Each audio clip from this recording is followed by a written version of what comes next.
안녕하세요. 저는 산부인과 남자 의사입니다. 전고 실력 있는 의사로 소문이 나서인지 매일 많은 여성 환자들이 저를 찾아옵니다. 그 중에는 젊고 아름다운 분들도 많습니다. 어느 날 아침 병원으로 출근해 진료 준비를 하려고 의사 탈의실에 들어갔습니다. 그런데 갑자기 안에서 누군가 깜짝 놀란 듯한 소리를 질렀습니다. 순간 놀라 고개를 들이밀자 박수진 간호사가 탈의실에서 옷을 갈아입고 있는 모습을 보게 되었습니다. 그녀는 윗옷을 벗고 속옷 차림으로 있었고 당황한 표정으로 저를 쳐다보았습니다. 저도 너무 놀라 얼른 고개를 돌리며 왜 옷을 갈아입으면서 문을 닫지 않으셨어요? 라고 말했습니다. 그런데 그녀는 오히려 장난스러운 미소를 지으며 아, 도연 선생님이었군요. 아침부터 이런 일이 생기네요. 라고 말하며 웃음을 터뜨렸습니다. 저는 얼굴이 화끈거려 얼른 탈의실을 나왔습니다. 탈의실에서 나온 후에도 마음이 진정되지 않았습니다. 간호사 수진의 당당하고 섹시한 모습을 떠올리게 되어 당황스러웠습니다. 의사로서 여성 환자의 신체를 보는 것은 일상적인 일이지만 왜인지 그날 본 수진의 모습은 다른 감정을 불러일으켰습니다. 얼마 지나지 않아 수진이 간호사복을 입고 나왔습니다. 그녀는 저를 바라보며 장난스럽게 웃으며 말했습니다. 오늘따라 아침에 일찍 오셨네요, 선생님. 저는 당황하며 네, 라고 대답했지만 시선은 그녀의 눈만 바라볼 뿐 다른 곳을 보지 않으려 했었습니다. 그러자 그녀는 더 큰 소리로 웃으며 말했습니다. 아까 못 본 거 많으셨죠? 다음엔 좀 더 제대로 보여드릴까요? 저는 얼굴이 붉어져 아무 말도 하지 못하고 진료실로 들어갔습니다. 진료를 시작하며 환자들을 맞이했지만 계속해서 그녀의 말이 머릿속에 떠올라 집중하기 어려웠습니다. 수지는 이미 결혼한 사람이었고 저도 가정이 있는 사람이라서 이런 생각을 하는 것 자체가 옳지 않다고 스스로를 다그쳤습니다. 그날 아침 진료실로 들어온 첫 환자들은 중년 여성 두 분이었습니다.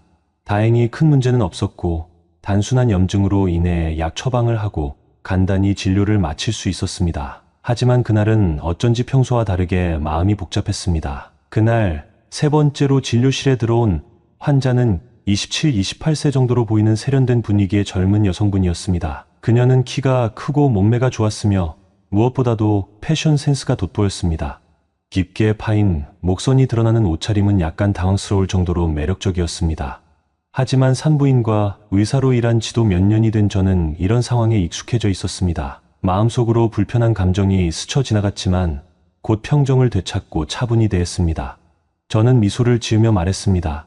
안녕하세요. 편히 앉으세요. 어디가 불편해서 오셨나요? 그녀는 저를 잠시 바라보다가 제 옆에 서 있던 간호사 이수진을 보며 이소 지으며 말했습니다.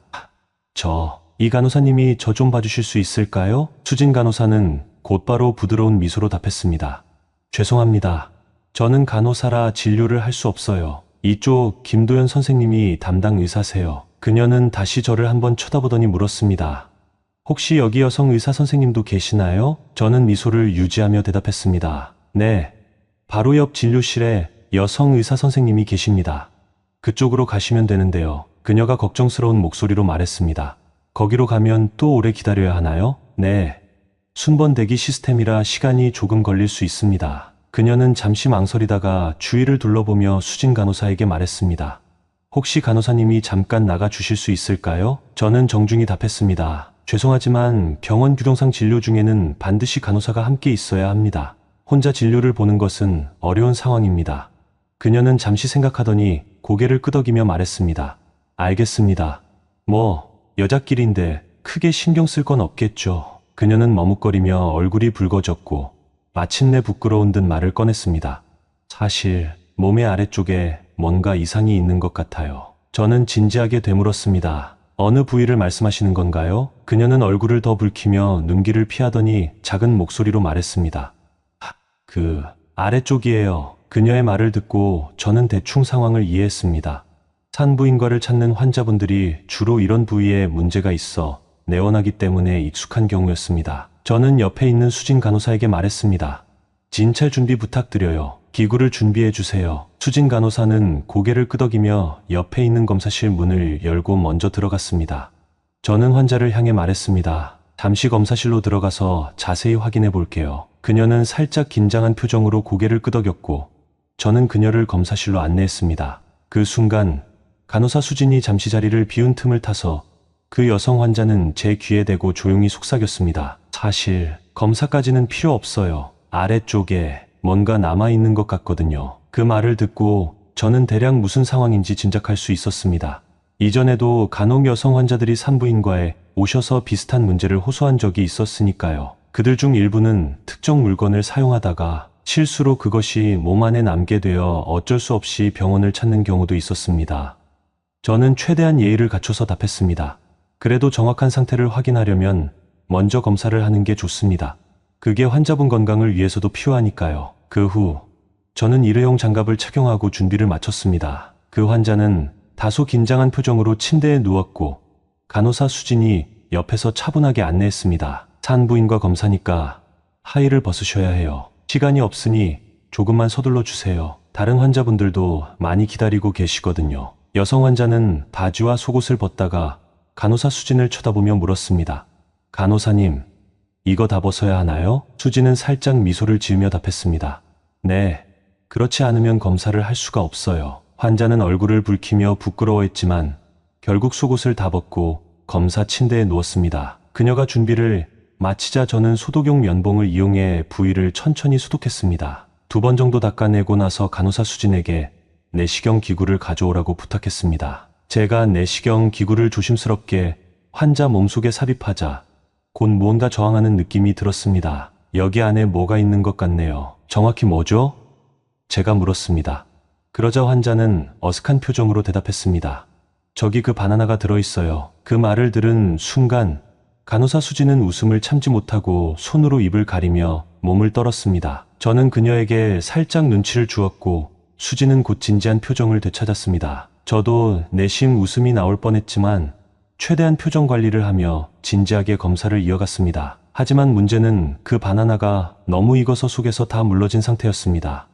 내시경 화면에 보이는 것은 진료를 하면서도 참기 어려운 장면이었습니다. 조심스럽게 기구를 움직이며 바나나 조각을 제거하려 했지만 상태가 좋지 않아 다소 시간이 걸렸습니다. 환자는 검사를 받으면서 점점 불편한 듯 몸을 약간씩 움직이기 시작했습니다.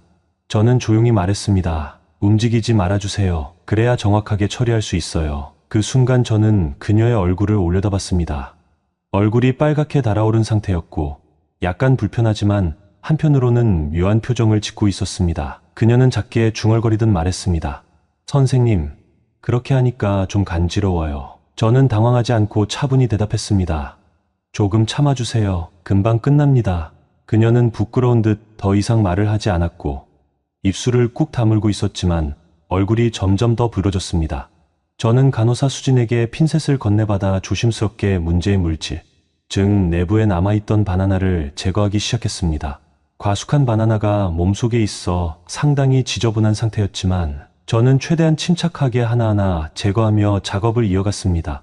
오랜 시간이 지난 후에야 모든 잔여물을 제거할 수 있었습니다. 저는 마지막으로 소독제를 사용해 그녀의 몸을 꼼꼼히 소독하고 나서 말했습니다. 모두 끝났습니다.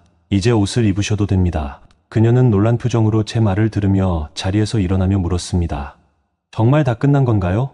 선생님, 다 뺐나요? 저는 진지한 표정으로 대답했습니다. 혹시 아직 남겨두고 싶으신 건가요? 그 말을 듣자마자 그녀는 얼굴이 더 붉어지며 얼른 고개를 숙이고 조용히 말했습니다. 아니요, 감사합니다, 선생님. 그녀가 옷을 갈아입는 동안 저는 진료 기록을 작성하려고 병력지를 살펴보았습니다. 나이 28세, 젊은 주부라는 것을 확인했습니다. 이후 그녀에게 염증 예방을 위한 소염제를 처방하며 말했습니다. 1층 약국에서 약을 받아가세요. 그리고 앞으로는 주의하셔야 합니다. 그녀는 약간 걱정스러운 표정으로 물었습니다. 선생님, 앞으로 어떤 점을 조심해야 할까요? 저는 전문 의사로서 조언을 건넸습니다. 혼자 해결하는 것도 괜찮습니다. 하지만 이번처럼 부적절한 도구는 피하세요. 적절한 용품을 사용하시면 몸에 무리가 덜 갑니다. 그녀는 얼굴이 새빨개졌지만 고개를 끄덕이며 제 손을 잡고 말했습니다. 정말 감사합니다, 선생님. 환자가 문을 나서는 순간 저는 무언가 더 말하고 싶어졌습니다. 그리고 가능한 한 자주 그러지 않으시는 게 좋습니다. 너무 잦으면 몸에 좋지 않을 수 있어요. 그녀는 부끄러워하며 조용히 대답했습니다.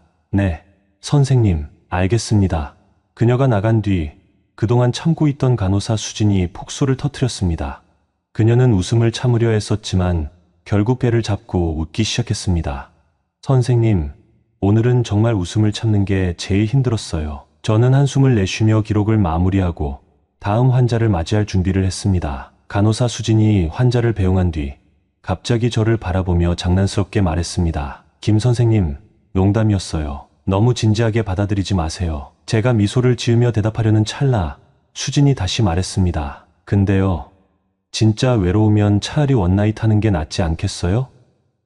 이건 좀 덜 피곤할 것 같아요. 그 말에 저는 순간 말문이 막혔습니다.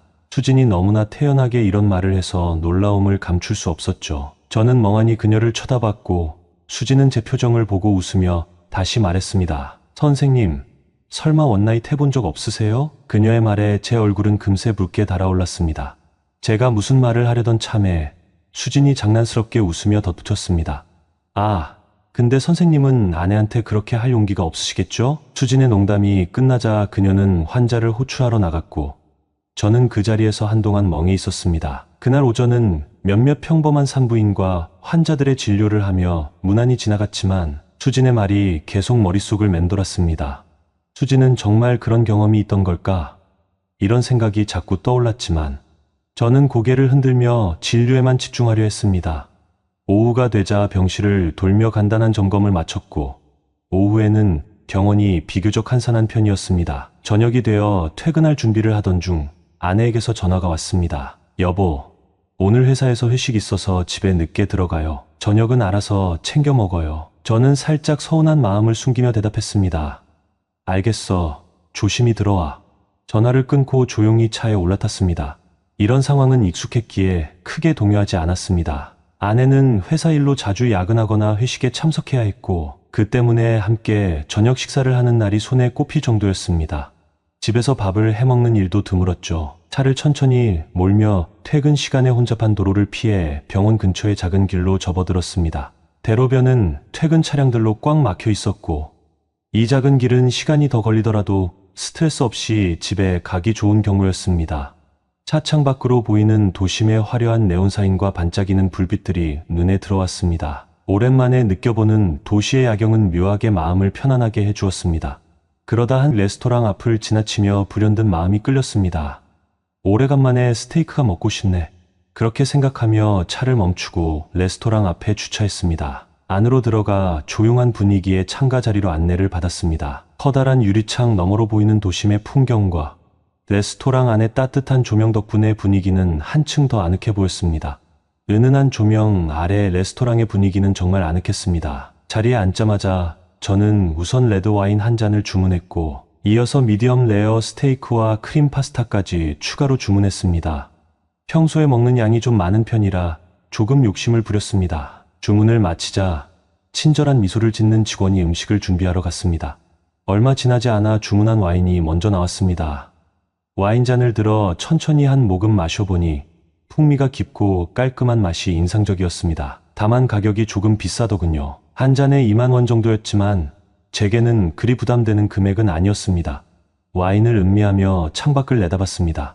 유리창 너머로 보이는 도심의 화려한 야경과 네온사인들은 밤의 활기를 더해주었습니다. 그렇게 한참을 외부를 바라보며 여유를 즐기다가 문득 이상한 시선이 느껴졌습니다.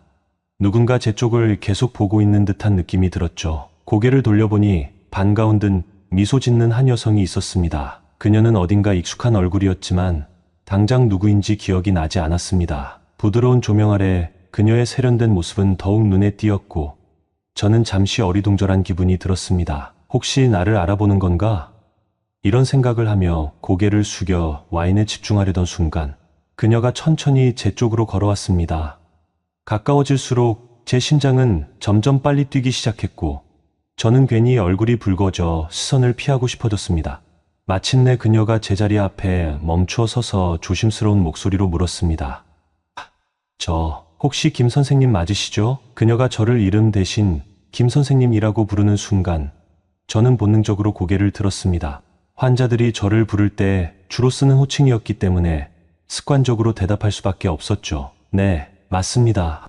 혹시 어디서 배웠을까요? 그녀의 얼굴을 보며 기억을 더듬어 보려 했지만 구체적인 기억은 떠오르지 않았습니다. 다만 직업적인 경험으로 미루어 보아 산부인과 환자 중 한 명일 가능성이 크다고 생각했습니다. 그녀는 부드럽게 웃으며 말했습니다. 김 선생님, 벌써 저를 잊으신 건가요? 그러면서 몸을 살짝 앞으로 기울이며 제 쪽으로 더 가까이 다가왔습니다. 그 순간 그녀의 블라우스 목선이 살짝 벌어지며 드러난 가느다란 목걸이와 미묘한 노출이 눈에 들어왔습니다. 저는 순간적으로 시선을 돌리며 마음을 진정시키려고 깊게 숨을 들이마셨습니다. 그럼 제가 힌트를 드릴까요? 그녀는 웃으며 말을 이어갔고 저는 차분한 표정을 유지하며 그녀의 말을 기다렸습니다.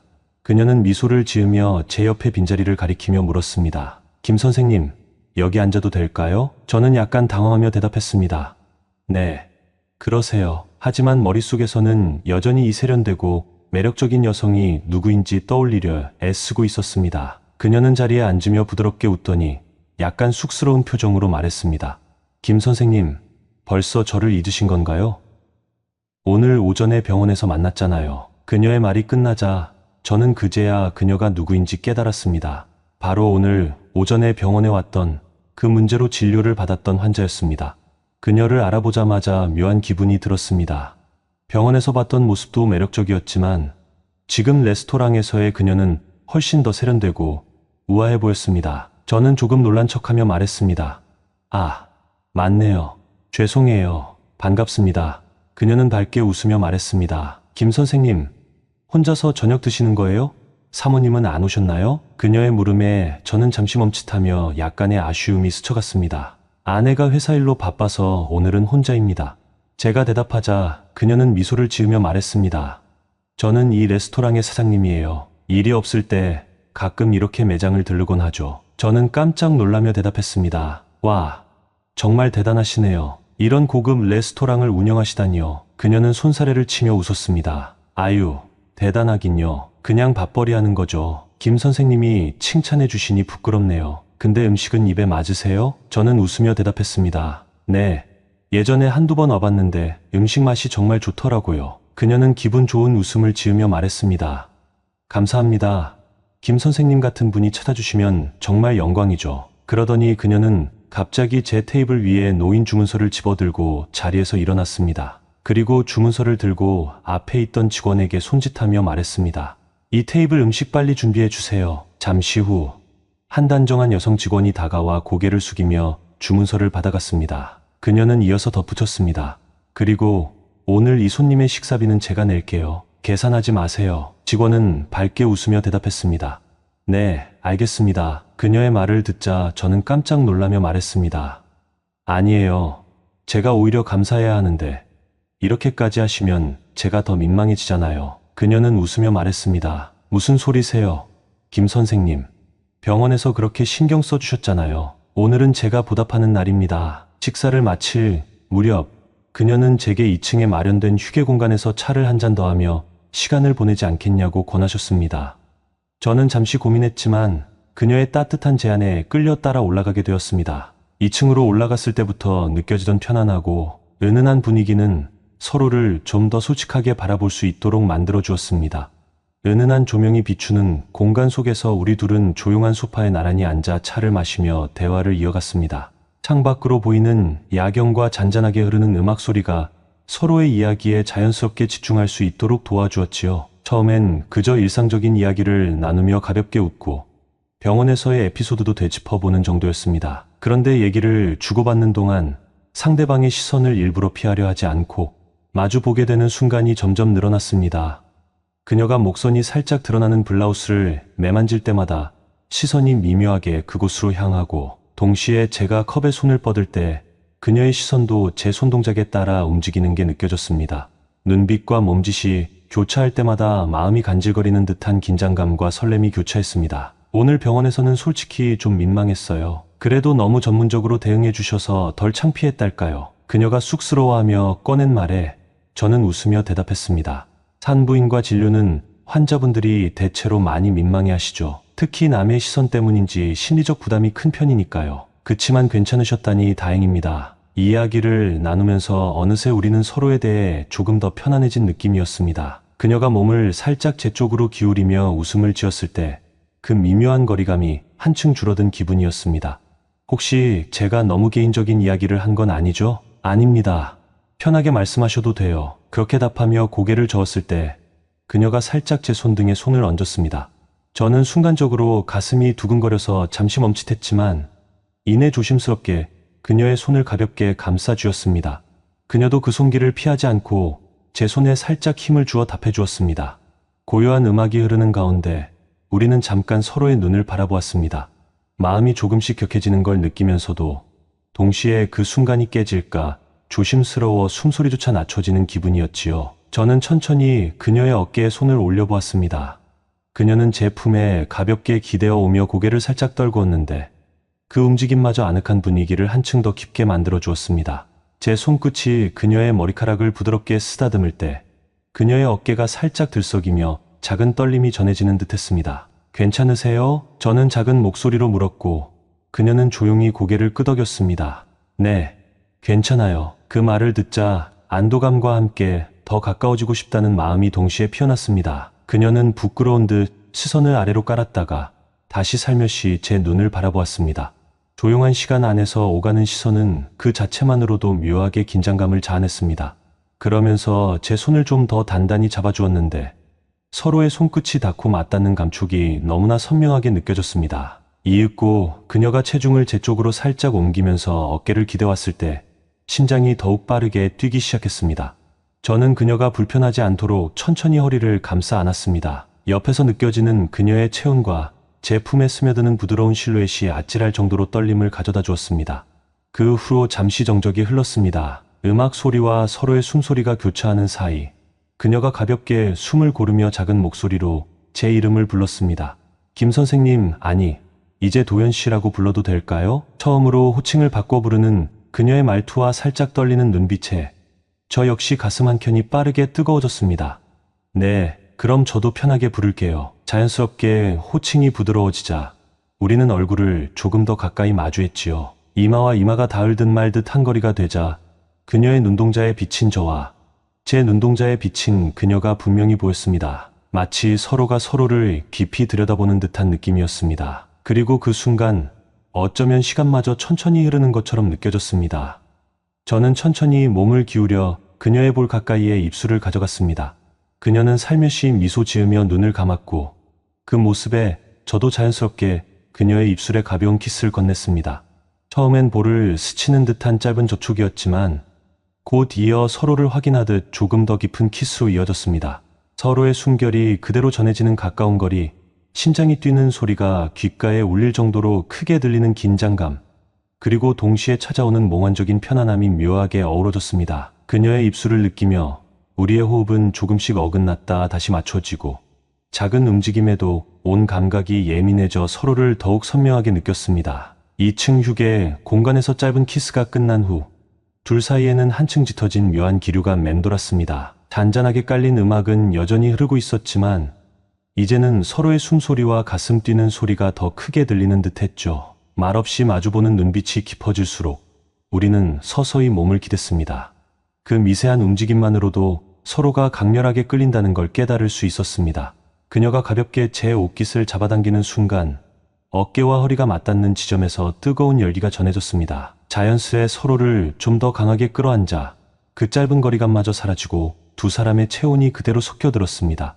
시간이 흐를수록 호흡은 점점 더 거칠어지고 서로를 감싸는 손길은 더욱 섬세해졌습니다. 저도 모르게 그녀의 머리카락을 귀 뒤로 넘겨주며 목덜미 주변을 부드럽게 쓰다듬었고 그녀는 그 작은 손길에 반응하듯 상체를 제게 더 기댔습니다. 가까운 거리에서 전해지는 살결의 감촉은 불안과 긴장감보다는 오히려 편안한 따스함으로 느껴졌습니다. 가슴이 맞닿을 정도로 가까워지자 자연스럽게 심장 박동도 서로에게 전달되는 듯했습니다. 서로를 꼭 끌어안으면서 옷 사이로 스치듯 닿는 팔과 허리, 그리고 목선을 따라오는 미세한 떨림이 생생하게 전해졌습니다. 그녀의 가벼운 숨소리가 제 귀에 들릴 때마다 몸이 저도 모르게 조금씩 달아올랐습니다. 조금 더 편한 공간으로 이동하시겠어요? 두 사람 모두 의식하진 않았지만 공간이 좁고 다른 사람들의 눈이 닿을 수 있다는 우려가 은근히 깔려 있었습니다. 그녀의 제안에 저는 고개를 끄덕였고 곧바로 뒷문 쪽 작은 방으로 자리를 옮겼습니다. 그 작은 방은 조명을 약간 줄인 채 아늑한 분위기를 풍겼고 우리만의 공간이 생기자마자 다시 서로를 끌어안았습니다. 문을 닫고 나서는 의식적으로 아무 말조차 하지 않았지만 오히려 그 정막이 더 깊은 교감을 만들어줬습니다. 그녀의 눈동자와 숨결이 더욱 가까이 느껴졌고 저는 망설임 없이 강렬하게 입을 맞추었습니다. 키스가 이어질수록 마음속 깊은 곳에서부터 뜨거운 무언가가 피어오르는 느낌이었습니다. 서로를 탐색하듯 손끝이 어깨, 허리, 그리고 등 곡선을 천천히 훑고 지나갔습니다. 그녀는 살짝 몸을 젖혀 제 목에 팔을 감았고 그 미세한 밀착감과 함께 여유롭게 흐르는 체온이 한층 더 짙게 전해졌습니다. 어느 순간 그녀가 제 셔츠 깃을 가볍게 당기며 웃음 짓더니 잠깐 벗어두시는 게 어때요? 라고 낮게 속삭였습니다. 저는 부끄럽지만 자연스레 겉옷을 벗었고 옷가지들이 하나씩 의자나 소파에 내려놓일 때마다 둘 사이에 흐르는 공기는 더욱 달아올랐습니다. 이제 옷 사이로 전해지는 마찰이 줄어드니 몸이 맞닿는 감촉이 훨씬 직접적으로 와닿았습니다. 그녀도 살짝 겉옷을 벗어두고 제가 가까이 다가서자 가슴께로 부드럽게 손을 뻗어왔습니다. 그녀가 손바닥으로 제 심장박동을 느끼는 듯 가만히 대고 있을 때 저 역시 그녀의 허리를 감싸며 숨이 약간씩 고르지 못하게 빨라지는 걸 느꼈습니다. 시간이 얼마나 흘렀는지 모를 만큼 서로에게만 집중하다 보니 방 안의 온도가 금세 뜨거워지는 듯 했습니다. 가끔 눈이 마주칠 때마다 괜찮나요? 계속해도 될까요? 하는 짧은 확인이 있었지만 우리가 주고받는 대답에는 주저함이 없었습니다. 서로가 분명히 원하고 있다는 마음이 확실히 전해졌고 동시에 신중함과 배려심도 놓지 않았습니다. 옷깃을 살짝 풀고 목선을 드러내면서 내는 그녀의 작은 숨소리에 저는 다시금 불편하시면 언제든 말씀하세요 라고 낮게 속삭였습니다. 그녀는 그때마다 고개를 저으며 제 손을 이끌어 허리나 어깨 쪽으로 가져갔고 제게 더 다가오면서 대답 대신 그녀의 체온으로 확신을 주었습니다. 키스는 자연스럽게 깊어졌고 입술과 입술이 맞닿는 횟수가 늘어날수록 서로의 채취와 미세한 떨림까지 세세히 느껴졌습니다. 목덜미를 스치는 숨결, 손등을 타고 올라오는 온기, 그리고 어깨가 닿을 때마다 스며드는 묘한 전율이 겹겹이 쌓여갔습니다. 감정이 최고조에 이르자 우리는 더 과감하게 서로를 받아들였습니다. 다만 첫 경험이 아닐지라도 이 상황 자체가 특별하다는 걸 서로 인지하고 있었기에 매 순간 더욱 신중하게 움직이려 애썼습니다. 순간순간의 떨림과 상대방의 반응을 놓치지 않으려 애쓰면서 동시에 격렬하게 끌리는 감정도 솔직히 나누고 싶었습니다. 어느 정도 긴 시간이 흐른 뒤 서서히 몸과 마음이 진정 국면에 들어갔습니다. 서로를 한참 동안 안고 있다가 그녀가 가만히 제 어깨에 머리를 기댄 채 작은 목소리로 말씀했습니다. 이렇게 편안한 설렘은 정말 오랜만이에요. 숨이 아직 고르지 못한 상태였지만 저는 그녀의 말을 듣고 가슴이 뭉클해지는 감정을 느꼈습니다. 저도 마찬가지예요. 감사합니다. 그제야 옷매무새를 천천히 다시 고쳐 입으며 둘은 작은 방 안에 흩어져 있던 물건들을 정리했습니다. 짙은 감정이 남긴 흔적이 방금 전까지 이곳을 가득 채웠다는 게 믿기지 않을 정도로 침묵 속에서 정돈하는 시간마저 묘하게 따뜻했습니다. 그렇게 어느새 다시 1층으로 내려올 준비가 끝났고 문가 근처에서 그녀가 잠시 제 손을 잡아주며 미소 지었습니다. 깊은 눈빛이 여운을 남긴 채 저는 밖으로 나가며 다시 한번 그 온기와 감정을 곱씹었습니다. 마음 한편에는 아쉬움이 남았지만 동시에 후회 없는 순간이라는 확신이 들었습니다. 차에 올라 자리를 뜨면서도 아직 손끝에는 그녀의 온기가 남아 있었습니다. 짧았지만 강렬했던 이 밤의 체온과 감정은 아마도 쉽게 잊히지 않을 특별한 기억으로 오래도록 남을 것 같았습니다. 아래 이야기는 성인이며 서로 동의한 상황에서 전개되는 가상의 스토리입니다. 실제 의료 윤리나 절차와는 무관한 픽션이며 다소 현실적이지 않은 부분이 있을 수 있습니다. 또한 어디까지나 문학적 서사적 표현을 위한 이야기임을 양지해 주시기 바랍니다. 병원의 오후는 보통 오전만큼 분주하지 않습니다.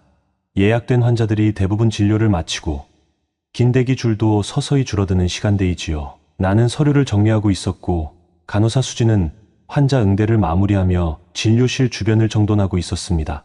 수지는 다른 간호사 할인과 교대를 마친 뒤 갑자기 진료실 안으로 들어와 문을 닫았습니다. 평소 환자가 들어올 때 느껴지는 긴장감과는 다른 묘하게 비밀스러운 기운이 감돌았습니다. 수진이 장난기 어린 미소를 지으며 말합니다.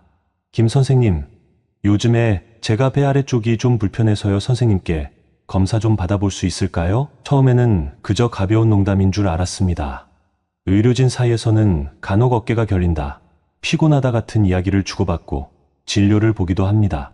하지만 산부인과 검사와 관련된 부탁이라면 사정이 다릅니다. 직업윤리와 절차가 엄격히 요구되니까요. 저는 그녀의 요청에 당황하며 손사래를 칩니다. 규정상 간호사가 동석해야 하며 기록도 남겨야 합니다.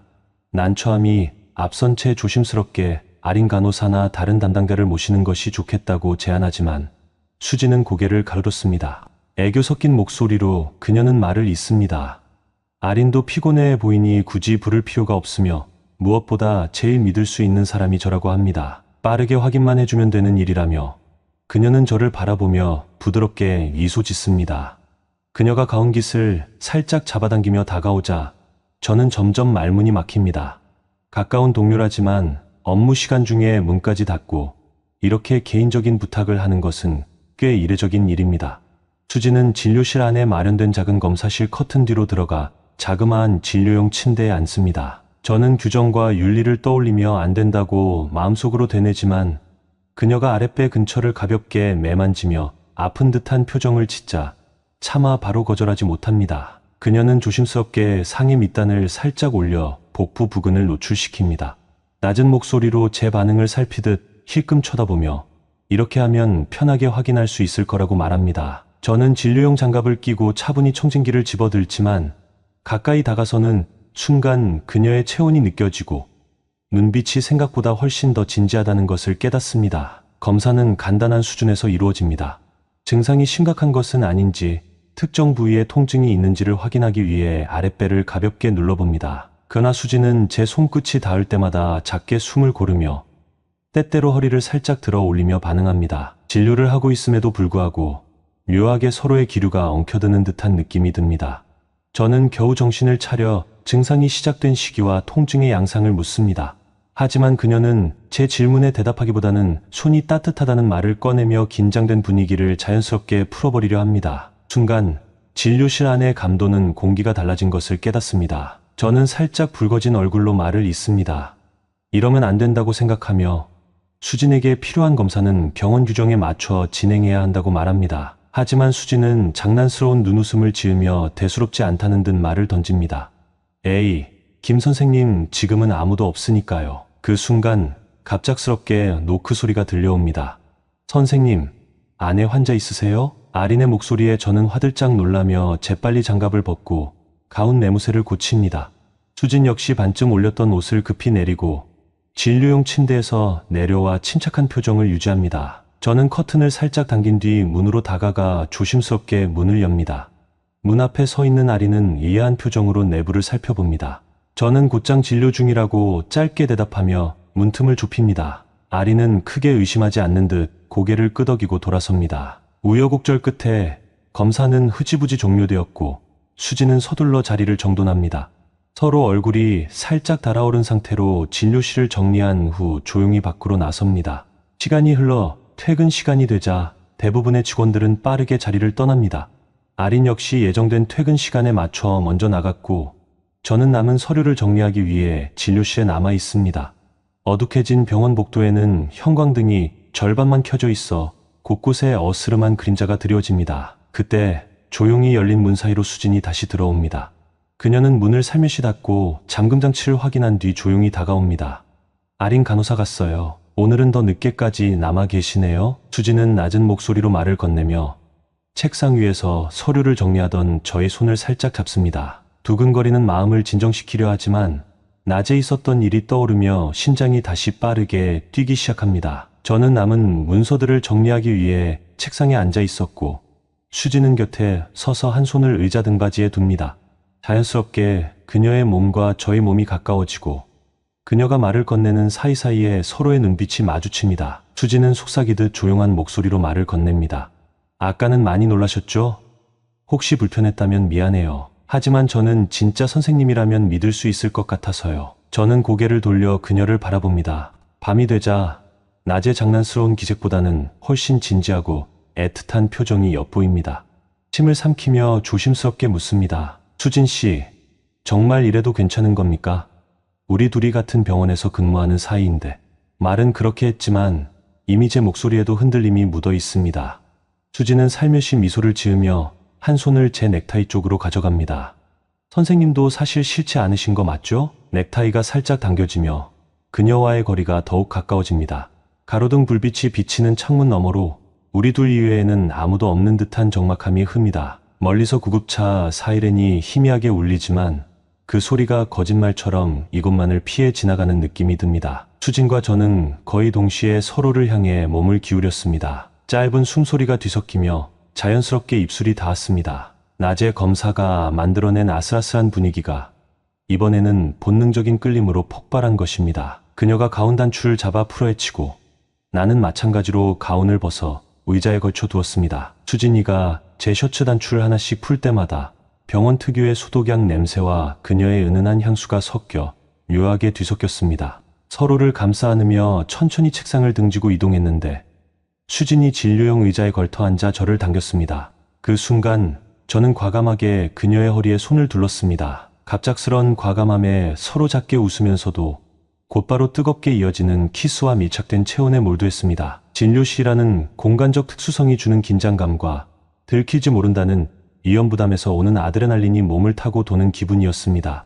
서로 껴안은 채 자세를 바꾸거나 그녀가 스스로 몸을 살짝 들어 내 허리를 당기는 등 잔잔한 움직임 하나에도 전율이 느껴졌습니다. 수진이는 작게 숨을 고르며 이러다가 내일 정말 어떻게 얼굴 봐요. 저는 거친 숨소리에 섞어 지금은 그거 생각할 여유가 없어요. 서로의 온기와 떨림이 겹쳐진 만큼 대화는 간간히 짧아졌고 대신 작은 탄성이나 얕은 숨소리가 서로의 귀에 더 크게 들렸습니다. 수진은 검사대나 장비들이 있는 쪽으로 내 손을 이끌었고 우리는 조심스럽게 그 주변을 비집고 자리를 옮겼습니다. 이때 장비나 서류가 떨어질까봐 나도 모르게 손으로 잡아 정리하기도 했습니다.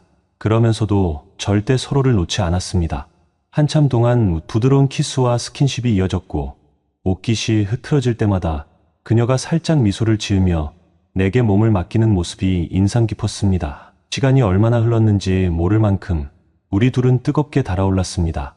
그러다 어느 순간 수진이 숨을 고르며 살짝 몸을 떼었습니다. 수진이는 뺨이 불그스레해진 채로 선생님, 이젠 진짜 멈춰야 할 것 같아요. 시간이 너무 늦었어요. 저는 그녀의 말을 가만히 듣다가 고개를 끄덕였습니다. 하지만 마음 한편에서는 묘한 아쉬움도 느꼈습니다. 조용해진 진료실 안에는 우리의 거친 숨소리만 남아있었고 밖에서는 아무 기척도 들리지 않았습니다. 옷매무새를 정리하고 서로를 바라보며 우리는 잠시 낯선 침묵 속에 있었습니다. 그러나 곧 수진이는 환하게 미소 지으며 장난스럽게 한마디를 던졌습니다. 수진이는 내일 아침 혹시 선생님 먼저 나오시나요? 마주치면 좀 쑥스러울 것 같아서요. 저는 피식 웃으며 가운을 걸치고 떨어진 제 넥타이를 주워들었습니다. 어차피 언젠간 마주쳐야죠. 아무 일 없었다는 듯이 하면 되지 않을까요? 그녀와 저 사이에 흐르는 정막은 사실 오히려 서로가 공유한 시간이 진짜였다는 걸 실감나게 해주는 순간이었습니다. 그렇게 우리는 우선 병원 내부를 한번 훑어보며 이상이 없는지 확인했습니다. 이미 사람이 거의 없었고 경비 담당 직원이 있을 뿐이었지요. 수진이는 곧장 먼저 갈게요라며 살짝 손을 흔들고 후문 쪽으로 조용히 나갔습니다. 저는 남아서 불이 켜져 있는지 확인한 뒤 다시 한번 진료실 문을 잠그고 나왔습니다. 병원을 나서 차에 타고 시동을 걸었을 때 문득 방금 전 상황이 비현실처럼 느껴졌습니다. 낮에 진료실에서 살짝 스쳐간 묘한 검사부터 아린의 노크에 심장이 떨어질 뻔했던 순간, 그리고 퇴근 후 이어진 은밀한 교감까지 너무 빠르게 많은 일이 벌어졌다는 생각이 들었습니다. 하지만 후회나 불쾌함보다는 오히려 짜릿하고 달콤한 감정이 더 컸습니다.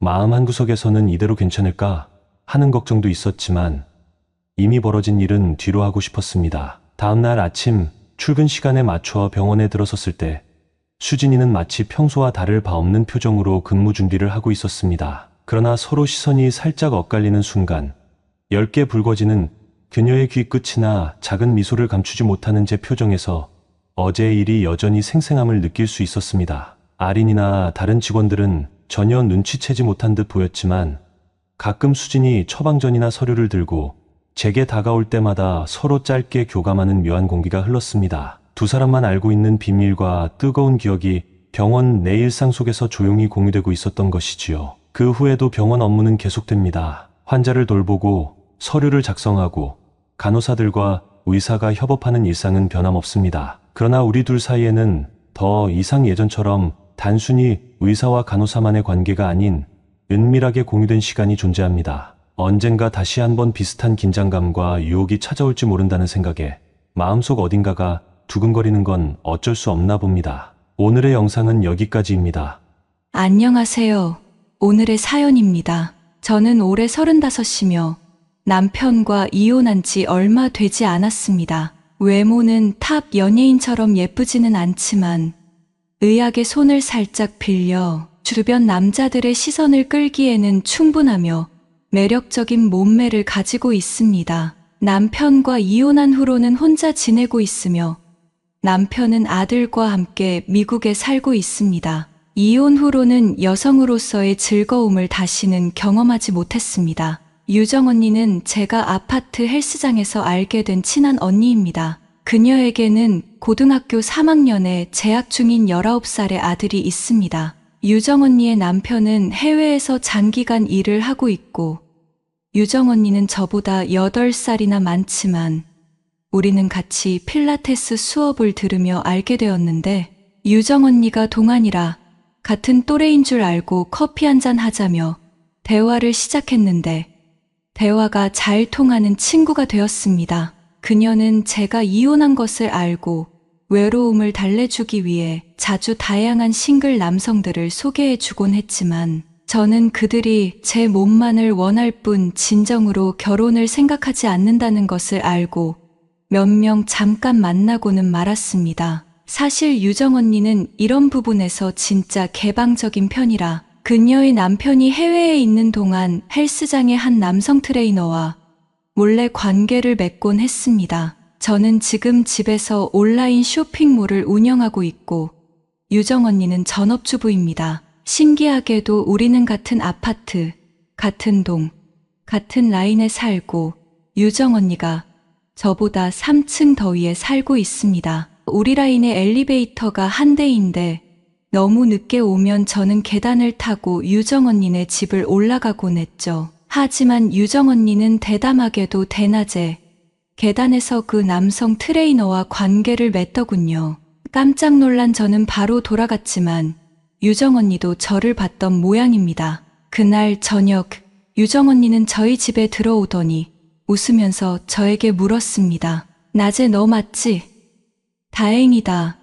너 아니었으면 나 이 아파트 이사 나갈 뻔했어. 너도 한번 해볼래? 정말 짜릿해. 저는 얼굴이 빨개졌으며 언니, 너무 대담한 거 아니야? 어떻게 대낮에 거기서 그래? 야, 이 동에 너 빼고 다 출근했지. 누가 그 시간에 계단을 쓰니? 우리 아들이 집에 있어서 멀리 가기에는 그렇고 오늘 막 몸이 불타오르는데 어떡해. 그냥 그이 불러서 한층 아래서 했는데 네가 올라올 줄이야. 유정 언니의 이야기에 제 심장은 빠르게 뛰었습니다.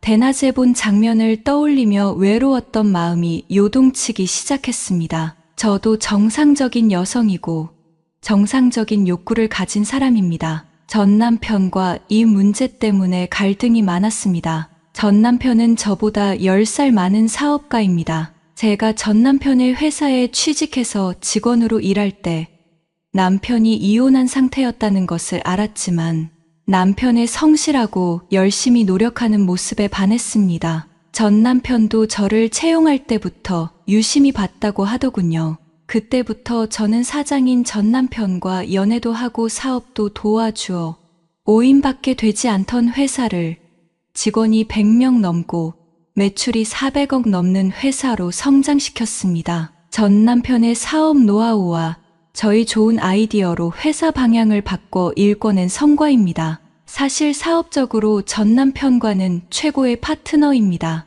하지만 2년 연애 끝에 결혼한 저희 부부는 그렇게 궁합이 맞지 않았습니다. 남편이 10살 많다 보니 좋은 점도 많지만 부부관계에서는 진짜 별로입니다. 더군다나 전 남편이 운동도 하지 않아서 체력도 많이 떨어졌고 40대 중반에 들어선 후로는 아예 1분 정도 밖에 못하더군요. 그래도 그럭저럭 회사 일도 함께하고 아기 케어하며 살고 있었는데 남편의 외도 사실을 알게 되었습니다. 그것도 자기 전처랑 말이에요. 이게 무슨 개막장 드라마도 아니고 뭔지 싶었습니다. 이해하기 힘들었습니다. 저하고도 제대로 못하는 주제에 웬 바람을 필 수 있는지 말입니다. 제가 왜 그랬는지 따지며 이혼하자고 했을 때 전 남편의 대답에 저는 큰 충격을 받았습니다. 저랑은 속궁합이 잘 맞지 않고 기빨리는 느낌인데 전처랑 하면 자기는 남자답게 할 수 있다는 겁니다. 더 이상 정 떨어진 남편이랑 살기도 싫고 유책 사유도 전 남편 쪽에 있었고 회사 운영 중 성과는 같이 일궈냈기 때문에 재산 분할할 때 저에게 유리하게 작용하여 여러 번 분쟁과 합의 끝에 제가 남편 명의 서울 아파트 2채와 3층 꼬마 빌딩 1채 그리고 현금 합해서 약 120억을 받았습니다. 전 남편은 회사 지분과 아들 양육권을 획득하고 전처와 미국으로 건너갔습니다. 한순간에 남편과 아들 그리고 사업을 모두 잃은 저는 한동안 정말 우울했습니다. 유정 언니가 옆에서 많은 도움을 주고 진담 반 농담 반의 색드립을 치며 저를 위로해주며 자기의 이런저런 이성과의 이야기를 해주었습니다. 이제 저도 30이 훌쩍 넘었고 더구나 욕구가 강해지는 나이대에 접어들었지만 보수적인 성격이라 유정 언니처럼 헬스장에서 남성 트레이너를 찾는 일은 할 수 없었습니다.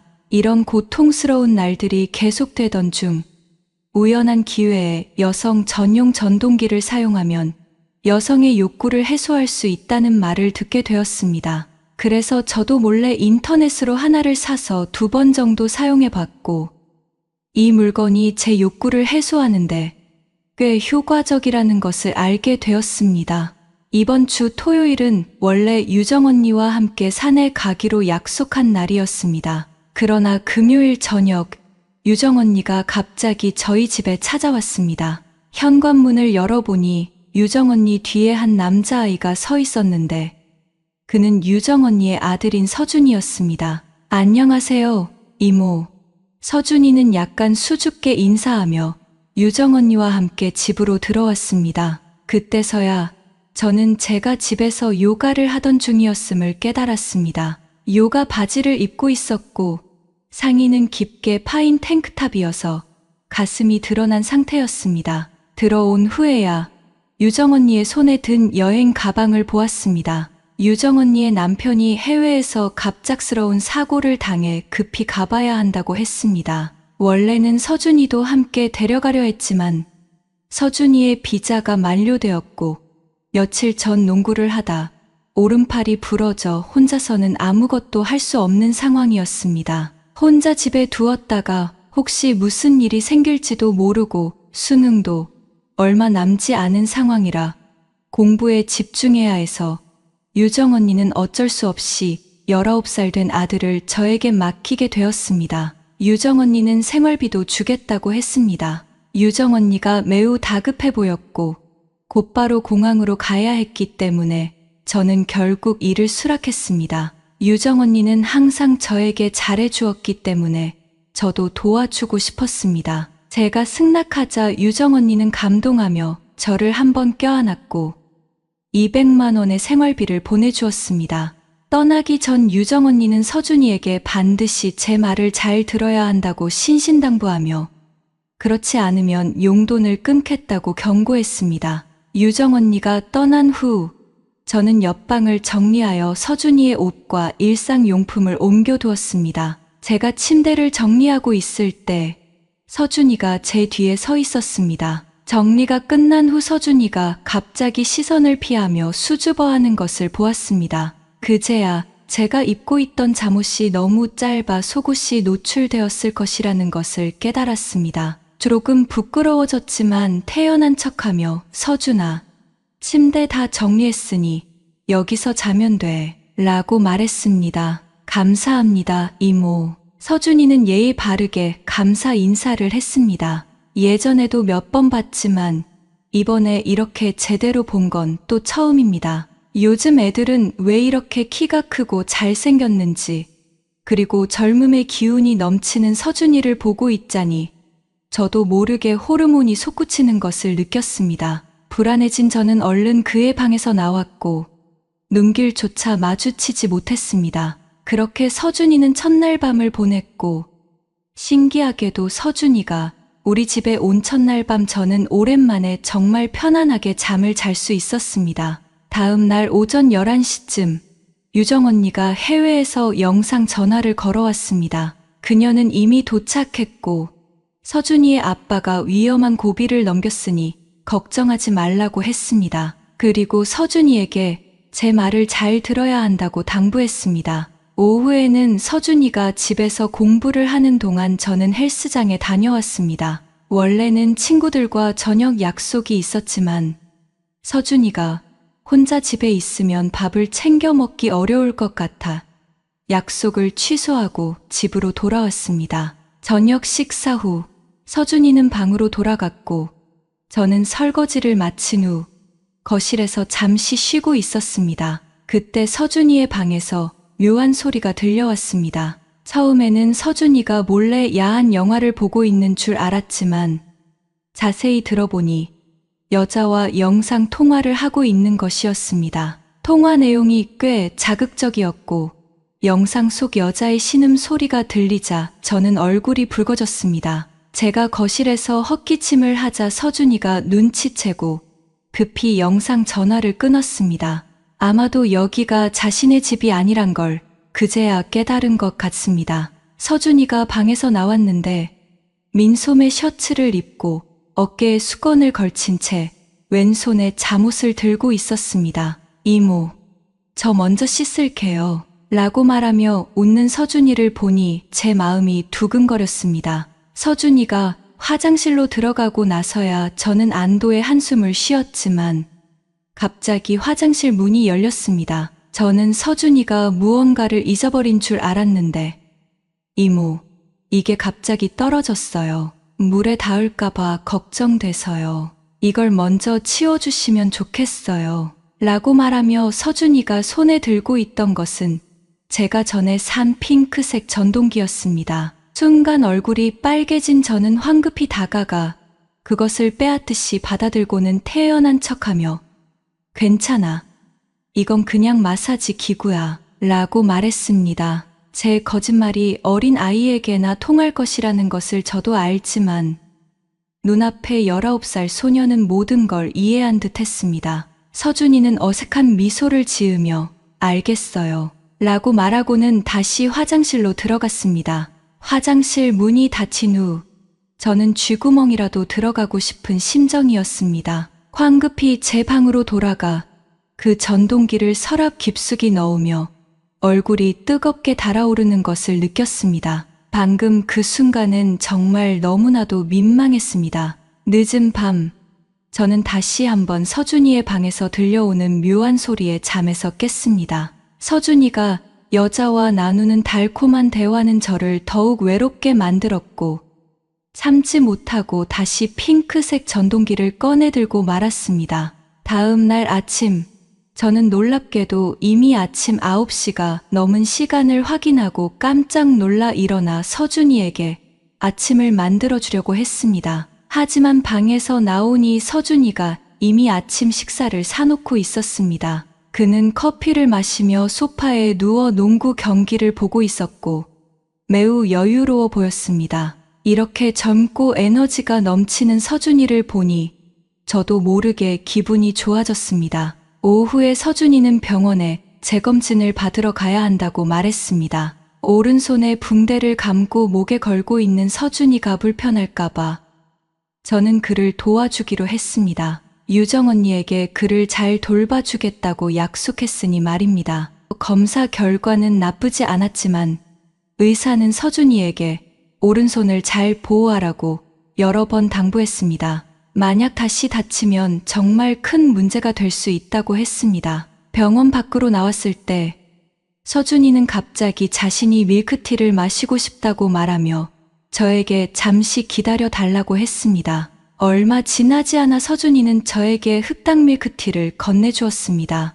그것도 제가 좋아하는 아이스의 당도는 50%로요. 저는 그 순간 서준이가 제 취향을 알고 있었다는 사실에 감동받아 눈물이 날 것 같았습니다. 서준이는 웃으며 제가 들고 있는 장바구니를 가리키며 배가 고프다고 말했습니다. 집에 가서 같이 요리를 배우고 싶다고 했습니다. 서준이의 손이 다친 것을 걱정하여 요리를 돕겠다는 그의 제안을 거절했고, 손이 다 나으면 그에게 가르쳐 주겠다고 약속했습니다. 저녁 식사 후 우리는 함께 TV를 보다가 서준이는 샤워하러 갔고, 저는 요가를 연습하러 갔습니다. 갑자기 화장실에서 소리가 나서 달려가 보니 서준이가 한 손으로 샤워하다가 거의 넘어질 뻔한 것이었습니다. 서준이가 괜찮다는 것을 확인한 후 안도의 한숨을 내쉬었습니다. 그런데 잠시 후 서준이가 수건을 두른 채 화장실 문 앞에 서 있었습니다. 이모, 제가 혼자 등을 씻기 힘든데 도와주실 수 있나요? 라는 말을 듣고 저는 얼굴이 새빨개졌습니다. 서준이는 이제 19살인데 제가 그를 도와야 한다니. 그러나 그의 오른손이 깁스를 하고 있는 것을 보고 오늘 병원에서 의사가 했던 당부를 떠올리며 마음이 약해졌습니다.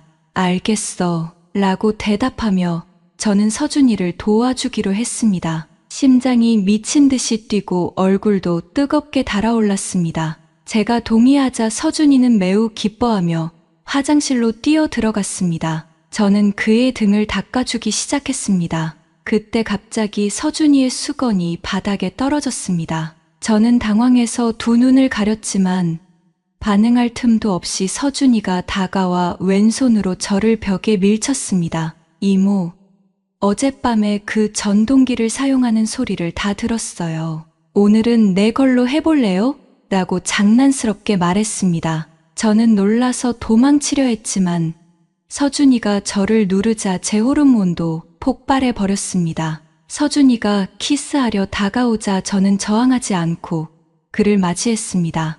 우리는 마치 불꽃이 튀는 것처럼 열정적으로 키스했습니다. 서준이의 오른손이 다친 것을 배려해서 저는 오히려 더 적극적으로 그를 도왔습니다. 이후 우리의 관계는 더욱 가까워졌습니다. 저는 마치 그의 누나가 된 것 같고 서준이는 제 동생 같은 느낌이 들었습니다. 집에 남자가 있다는 사실이 저희 생활을 더욱 즐겁게 만들어 주었습니다. 그 후 저는 온라인 쇼핑몰 운영을 더 열심히 하게 되었고 웃음도 많아졌습니다. 그러나 매일 밤 서준이가 영상 통화를 하며 여자친구와 이야기하는 소리를 들으면서 약간 질투가 났습니다. 저는 서준이에게 직접 말하지 못하고 은근히 돌려서 말해보았습니다. 그러자 서준이는 웃으며 그 여자친구는 인터넷에서 만난 사이일 뿐 실제로 만난 적은 없다고 했습니다. 서준이는 대학 졸업하면 이모랑 결혼할래요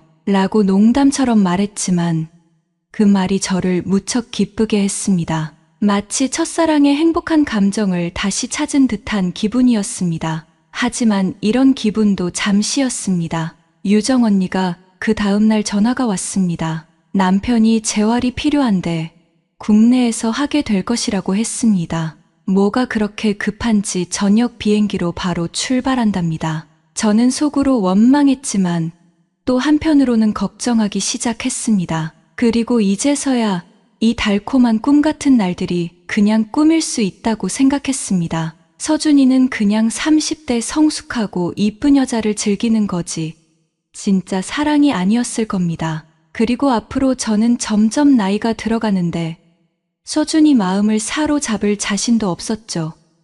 지금도 젊은 또래와 영상 채팅하고 연애하는데 우리는 그냥 관계를 즐기는 순간뿐이라는 것을 깨달았습니다. 하지만 아쉬움을 달래는 마음으로 저는 그날 밤 서준이와 더욱 뜨거운 밤을 보냈습니다.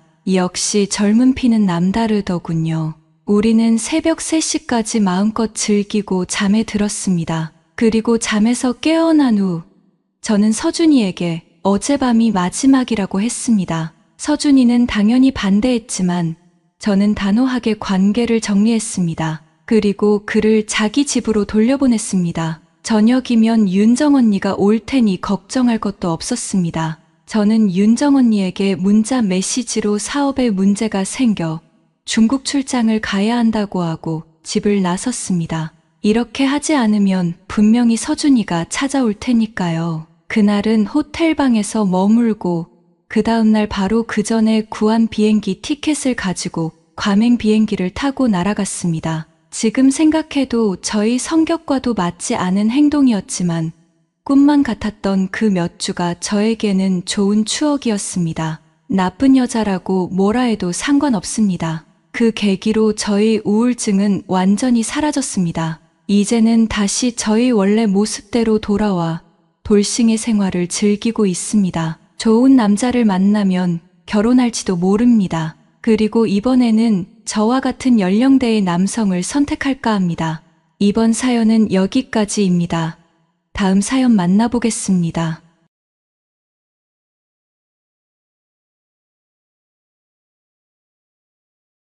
더욱 흥미로웠던 건 금색 혹은 노란빛, 채모가 실제로는 단순히 노랗기만 한 게 아니라 부위에 따라 희끗희끗하게 보이거나 연갈색에 가깝게 보이기도 한다는 점이었어요. 피부가 전체적으로 하얗다 보니 제가 익숙했던 동양인의 모습과는 전혀 달랐습니다.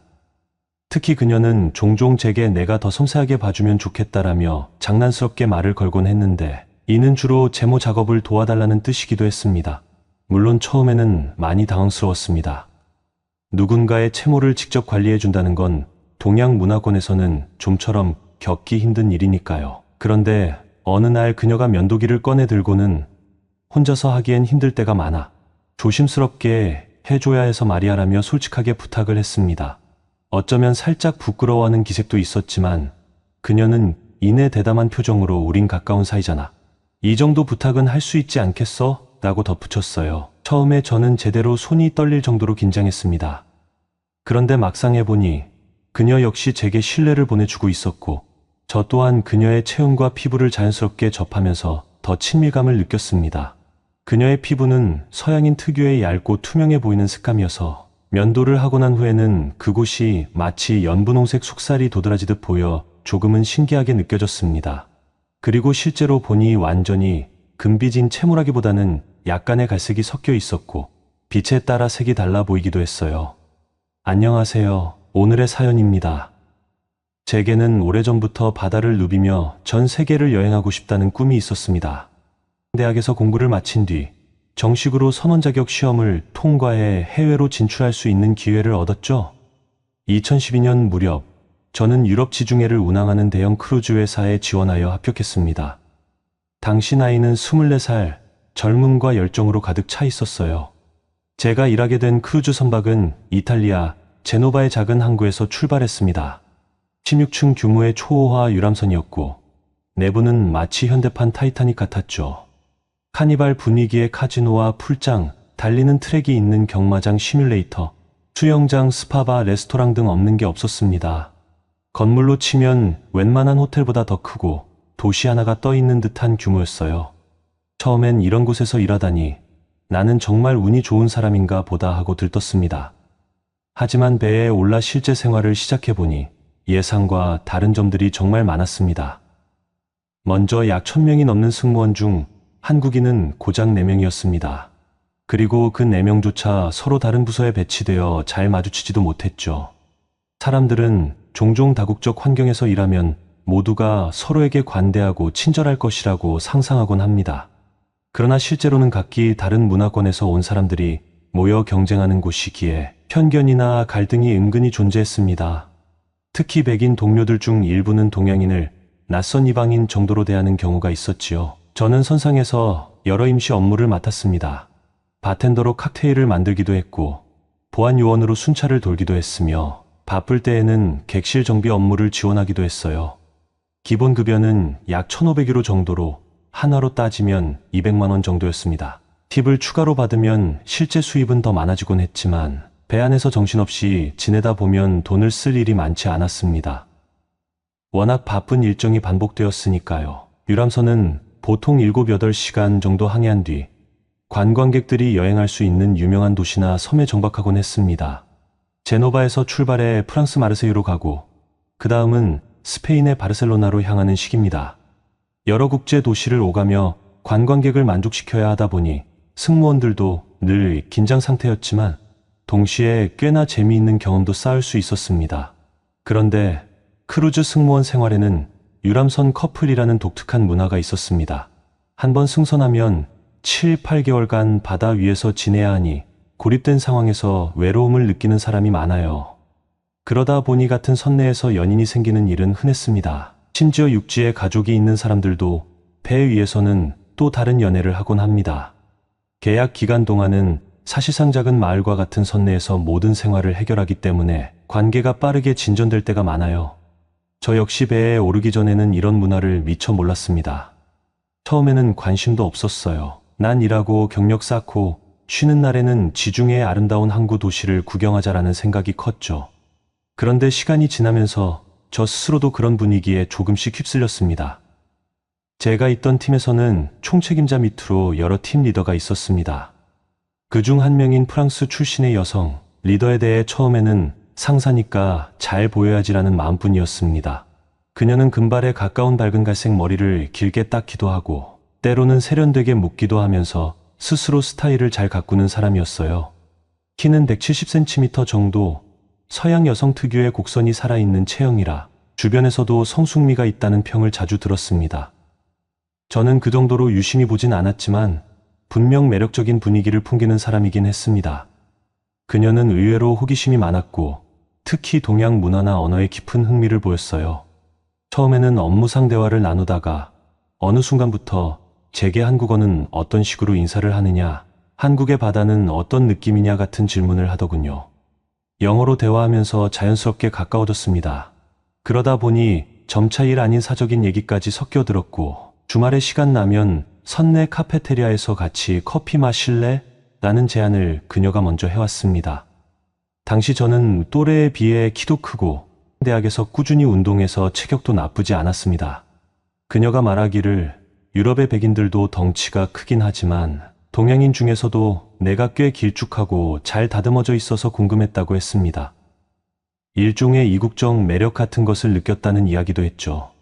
저는 어딜 가든 동양인이라는 정체성 때문에 호기심 섞인 시선을 받았는데 처음에는 살짝 불편했으나 점차 스스로를 색다른 존재감으로 받아들이게 되었습니다. 그렇게 서로에게 호감이 쌓이던 중 유람선의 특성상 일과 휴식 공간이 매우 가까이 있다 보니 어느새 둘만의 시간이 자주 만들어졌습니다. 특히 배가 항구에 정박하고 승객들이 모두 도시 투어를 나가거나 각자 레스토랑으로 흩어질 때 승무원 중 일부는 교대 근무로 짬을 낼 수 있거든요. 그럴 때 그녀는 가끔 저를 불러 도시 구경 같이 가자고 했습니다. 육지에 가족이 있다는 사실도 알고 있었지만 사실 배 위의 대부분 승무원들이 어느 정도는 그러한 이중 생활을 한다는 점을 익히 들었기에 크게 놀라진 않았습니다. 저와 그녀 사이의 감정은 생각보다 빨리 깊어졌습니다. 팀 리더로서 강인하고 에너지 넘치는 면모를 지닌 그녀였지만 개인적으로는 외로움을 많이 타는 성격이기도 했습니다. 저는 아직 20대 초중반의 혈기왕성한 시기였고 낯선 환경에 대한 설렘도 컸죠. 어찌 보면 서로의 공허함을 일시적으로 채워주는 동반자가 되어 주었던 겁니다. 선내 생활에서 일과가 끝나면 우리는 종종 배의 상층부에 있는 라운지나 조용한 통로를 산책했습니다. 지중해 위로 펼쳐진 밤바다를 바라보면서 서로에 대해 조금씩 더 알아갔죠. 그녀는 종종 프랑스어를 가르쳐 주기도 하고 제게 발음이 어색하다며 장난스럽게 손바닥으로 팔을 툭치며 웃었습니다. 그런 소소한 스킨십도 두근거렸어요. 사적으로 함께하는 시간이 늘어나면서 자연스럽게 서로의 몸에 조금씩 더 가까워졌습니다. 처음으로 둘만의 개인 공간에서 함께한 날을 잊을 수 없습니다. 승무원 전용 휴게 구역 중 하나인 조그만 라운지에서 차를 마시다 이윽고 그녀가 손을 잡아 이끌더니 배의 객실 중 팀 리더들이 쓰는 좀 더 넓은 단독 객실로 저를 안내했어요. 당시 저는 낯선 나라, 낯선 상황에서 가슴이 뛰는 걸 감추기 어려웠습니다. 그리고 이미 크루즈 안에서는 연인이 생기면 자연스럽게 서로의 방에 드나들곤 한다는 이야기를 들었으니 이 흐름이 굉장히 자연스럽게 느껴졌습니다. 문을 닫고 나서야 저는 그녀가 보여주는 또 다른 면모를 마주하게 되었습니다. 평소에는 일에 엄격하고 능숙한 리더였지만 사적인 공간에서는 훨씬 부드럽고 감각적인 여성이 되었어요.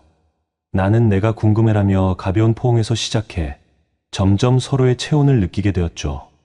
그녀가 말했어요. 사실 배 안에서 여러 나라 남자들과 가깝게 지내본 적도 있는데 동양인과는 제대로 된 만남이 처음이야. 내가 새롭고 흥미롭고 그래서 좋다.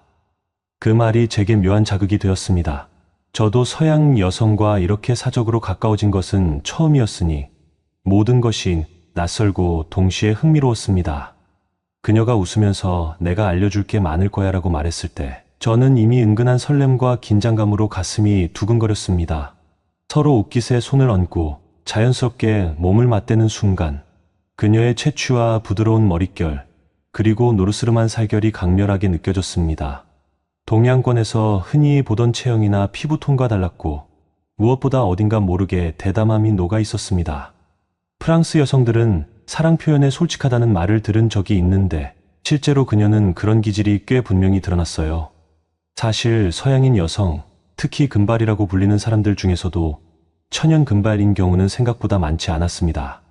그녀 또한 원래는 밝은 갈색 머리였지만 일정 주기로 뿌리 염색을 해 주어야만 금발 이미지를 유지할 수 있었죠. 몸의 채모 역시 비슷했습니다. 동양에서 자라온 제 시선에는 팔과 다리를 비롯해 몸 곳곳에 자라는 밝은 색의 채모가 꽤 인상적으로 다가왔어요. 가까워지고 나서야 알게 된 사실이지만 그녀는 나는 털이 좀 많아서 번거롭지만 어쩔 수 없지라며 웃어넘기기도 했습니다. 더욱 흥미로웠던 건 금색 혹은 노란빛 채모가 실제로는 단순히 노랗기만 한 게 아니라 부위에 따라 희끗희끗하게 보이거나 연갈색에 가깝게 보이기도 한다는 점이었어요. 피부가 전체적으로 하얗다 보니 제가 익숙했던 동양인의 모습과는 전혀 달랐습니다. 특히 그녀는 종종 제게 내가 더 섬세하게 봐주면 좋겠다라며 장난스럽게 말을 걸곤 했는데 이는 주로 제모 작업을 도와달라는 뜻이기도 했습니다. 물론 처음에는 많이 당황스러웠습니다. 누군가의 채모를 직접 관리해준다는 건 동양 문화권에서는 좀처럼 겪기 힘든 일이니까요. 그런데 어느 날 그녀가 면도기를 꺼내 들고는 혼자서 하기엔 힘들 때가 많아 조심스럽게 애줘야 해서 말이야라며 솔직하게 부탁을 했습니다. 어쩌면 살짝 부끄러워하는 기색도 있었지만 그녀는 이내 대담한 표정으로 우린 가까운 사이잖아. 이 정도 부탁은 할 수 있지 않겠어? 라고 덧붙였어요. 처음에 저는 제대로 손이 떨릴 정도로 긴장했습니다. 그런데 막상 해보니 그녀 역시 제게 신뢰를 보내주고 있었고 저 또한 그녀의 체형과 피부를 자연스럽게 접하면서 더 친밀감을 느꼈습니다. 그녀의 피부는 서양인 특유의 얇고 투명해 보이는 색감이어서 면도를 하고 난 후에는 그곳이 마치 연분홍색 속살이 도드라지듯 보여 조금은 신기하게 느껴졌습니다. 그리고 실제로 보니 완전히 금빛인 채모라기보다는 약간의 갈색이 섞여 있었고 빛에 따라 색이 달라 보이기도 했어요. 당시 20대 초반이었던 제게 이 모든 과정은 새로운 세계를 들여다보는 듯한 경험이었습니다. 서로를 돌보듯이 세심한 과정을 함께하다 보니 일종의 일상 속에서 자연스럽게 쌓이는 친밀감을 얻을 수 있었습니다. 동양권에서 흔히 할 수 없는 개인적인 부탁이었기에 그만큼 제가 그녀와 허물없이 가까워졌다는 증거이기도 했죠. 그녀는 면도가 끝나면 와, 훨씬 깔끔해졌어. 고마워 라며 환히 웃었는데 그 미소를 볼 때마다 저도 모르게 마음이 뿌듯해졌습니다. 또 한편으로는 서양인의 체형과 몸매가 건강미 넘치고 매력적이라는 점에 놀랐지만 그만큼 관리해야 할 것도 많다는 사실을 직접 체감하기도 했습니다. 그렇게 서로의 다른 문화를 배우고 또 사소한 부분을 돌봐주는 과정에서 우리는 더욱 유대감이 깊어졌습니다. 자연스럽게 서로를 탐색하는 와중에 그녀는 제가 모르는 여러 가지 성적인 즐거움에 대해 설명하거나 보여주었습니다. 굳이 자세하게 묘사하지 않더라도 저는 당시 24살의 패기와 체력으로 그녀의 기대에 부응하려 애썼고 그녀는 그런 저를 대견해하면서도 더 많은 것을 시도해 보길 원하는 모습을 보였죠. 어떤 날은 이건 프랑스에서 많이들 시도하는 방식이야 라고 소개해주고 또 다른 날은 너희 나라에서는 이런 걸 어떻게 받아들여? 하고 묻기도 했습니다. 가장 신기했던 것은 사람의 몸은 국적이나 인종을 막론하고 결국 한계는 비슷하지만 표현 방식이나 선호도는 문화적 차이에 따라 달라질 수 있다는 점이었어요. 그녀는 유쾌한 웃음소리로 분위기를 자연스럽게 이끌었고 제가 서툴거나 어색해할 때마다 괜찮아, 천천히 해라며 스스럼 없이 안아주었습니다. 가끔은 장난스레 너 힘이 생각보다 좋은데 라고 말해주기도 했습니다. 그녀의 그 밝고 대담한 태도 덕분인지 저는 어느 순간부터 이곳에서는 진짜 부부처럼 살고 있는 것 같은 착각이 들었습니다. 둘 다 육지에 가족이 있다는 사실은 묘하게 현실감을 부여해 주었습니다. 이 관계가 일시적이라는 걸 알았기에 오히려 더 솔직하고 거침없는 순간들을 허락할 수 있었던 것 같습니다. 우리 이렇게 지내도 되는 걸까? 라는 도덕적 고민도 떠올랐지만 솔직히 말하면 그 고립된 생활과 낯선 환경에서 느끼는 감정은 저를 점점 더 그녀에게 끌어당겼습니다. 그녀는 크루즈가 도시마다 정박할 때마다 저를 데리고 여기저기를 돌아다녔습니다. 프랑스 마르세유에 내렸을 때는 구시가지 골목을 거닐며 작은 카페에 들어가 프랑스식 커피와 디저트를 소개해 주었어요. 너는 이런 거 처음 먹어보지? 라며 밝게 웃는 모습에 저는 매번 새로운 문화를 접하는 것 같아 재미있었죠. 바르셀로나에서는 유명한 가우디 건축물 이야기를 해주었고 가끔은 이 부분은 프랑스어로 뭐라고 표현하지? 라며 서로 언어를 교환하기도 했습니다. 어쩌면 이런 문화 교류와 체험이야말로 유람선 승무원 생활의 특권일 수도 있겠습니다. 실제로 저는 그녀 덕분에 업무 외에도 프랑스어와 프랑스식 매너, 그리고 다양한 음식 문화를 짧은 시간에 배울 수 있었습니다. 반대로 그녀는 제게 한국어 인사를 배우고 한국의 바다 풍경에 대해 들으며 언젠가 한국에도 가보고 싶다고 말하곤 했습니다. 그러나 항상 달콤한 순간만 있었던 것은 아닙니다. 크루즈 안에는 수많은 승무원이 뒤섞여 있다 보니 서로의 관계에 대해 수군대는 시선이 생기기도 했습니다. 프랑스 팀 리더가 아시아 남자를 데리고 다닌다는 식의 뒷말이 들려왔고 저 역시 때로는 백인 동료들에게서 미묘한 질투나 견제의 눈빛을 느낄 때도 있었습니다. 한 번은 제가 바텐더 업무를 마치고 뒷정리를 하는데 동료 한 명이 다가와 저 여자는 원래 그래. 전에 이탈리아 출신 남자랑도 그랬어라는 말을 하더군요. 저는 애써 무시했지만 속으로는 흔들리는 감정이 있었죠. 나는 단지 일시적인 대체품일 뿐인가 라는 생각이 스쳤거든요. 하지만 곧 이 선내 생활이 영구적이지 않다는 걸 다시금 되새겼습니다. 저도 마찬가지로 한국에 돌아가면 또 다른 삶을 살 것이고 그녀도 파리에 있는 가족에게 돌아가야 하겠죠. 그런 복잡한 생각들이 들수록 오히려 우리는 매 순간을 더 진하게 즐기게 되었습니다. 언젠가는 끝날 인연이라면 지금 이 순간의 소중함을 놓치지 말자는 마음이랄까요. 그 후로 몇 달간 저는 크루즈에서 할당된 계약 기간 동안 그녀와 사실상 부부처럼 지냈습니다. 선상에서 함께 식사할 때면 꼭 옆자리에 앉았고 휴식 시간이 겹칠 때면 함께 라운지나 데크에 가서 커피를 마시거나 바다 위의 석양을 바라보았습니다. 서로의 나라 이야기, 미래에 대한 고민, 과거의 추억을 공유하면서 감정적으로도 상당히 가까워졌어요. 성적인 교감 역시 깊어졌습니다. 그녀가 나는 솔직하게 표현하는 걸 좋아해. 내가 내게 원하는 게 있다면 스스럼 없이 말해줬으면 해라고 했을 때 저는 처음으로 파트너와 충분히 대화하며 서로의 욕구를 확인하는 경험을 했습니다. 이전까지의 연애의 관계에서는 부끄럽거나 민망하다는 이유로 솔직하게 말하지 못했던 부분들이 있거든요. 그러나 그녀는 자신감 넘치고 상대를 배려하면서도 서슴없이 욕망을 표현하는 타입이었습니다. 그 태도가 저에게도 큰 영향을 미쳤고 자연스럽게 제 생각을 드러내는 법을 배웠습니다. 이렇게 밀도 높은 일상을 함께 보내다 보니 일종의 비현실적인 행복감을 느끼는 순간이 많았습니다.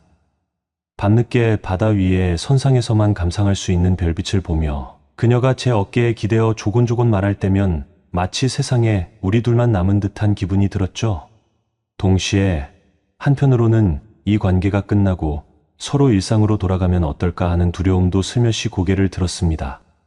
그러나 크루즈 승무원 생활은 결국 계약이 끝나면 헤어질 수밖에 없는 구조입니다. 저는 몇 달간의 근무를 마치고 한국으로 돌아가는 비행기를 타야 했고 그녀도 파리의 가족에게 복귀할 날짜가 정해져 있었습니다. 배가 최종 항구에 도달하기 직전 우리는 서로 조용히 짐을 정리하면서 작별 인사를 준비했어요. 서로의 감정을 너무 길게 끌고 가면 오히려 더 힘들어진다는 것을 알고 있었기 때문입니다. 마지막 날 밤, 선내 작은 라운지에서 맥주를 나누어 마시며 그녀는 제게 말했습니다. 너와 함께했던 이 경험은 내게도 특별했어. 몇 번의 크루즈 근무 경험이 있었지만 이번처럼 내 문화를 궁금해하고 동시에 자기 문화도 알려주면서 서로를 발견해 나간 적은 처음이야. 정말 고마워. 저는 쓴웃음을 지으며 나도 마찬가지야. 쉽게 얻을 수 없는 경험이었고, 너 덕분에 다른 문화에 대해 편견 없이 받아들일 수 있게 되었어라고 대답했습니다. 서로가 가볍게 포옹했고, 그 순간만큼은 언어도 문화도 뛰어넘어 진심으로 서로가 필요한 존재였다는 걸 느꼈습니다. 다음 날 크루즈가 제노바에 최종 도착했을 때 우리는 또 다른 승객들과 함께 선착장에서 작별했습니다. 그녀는 여느 때처럼 환하게 웃으며 파리에 오게 되면 꼭 연락해. 나도 언제가 될지 모르지만 한국에 가게 되면 연락할게라며 제 손을 살짝 잡아주었습니다.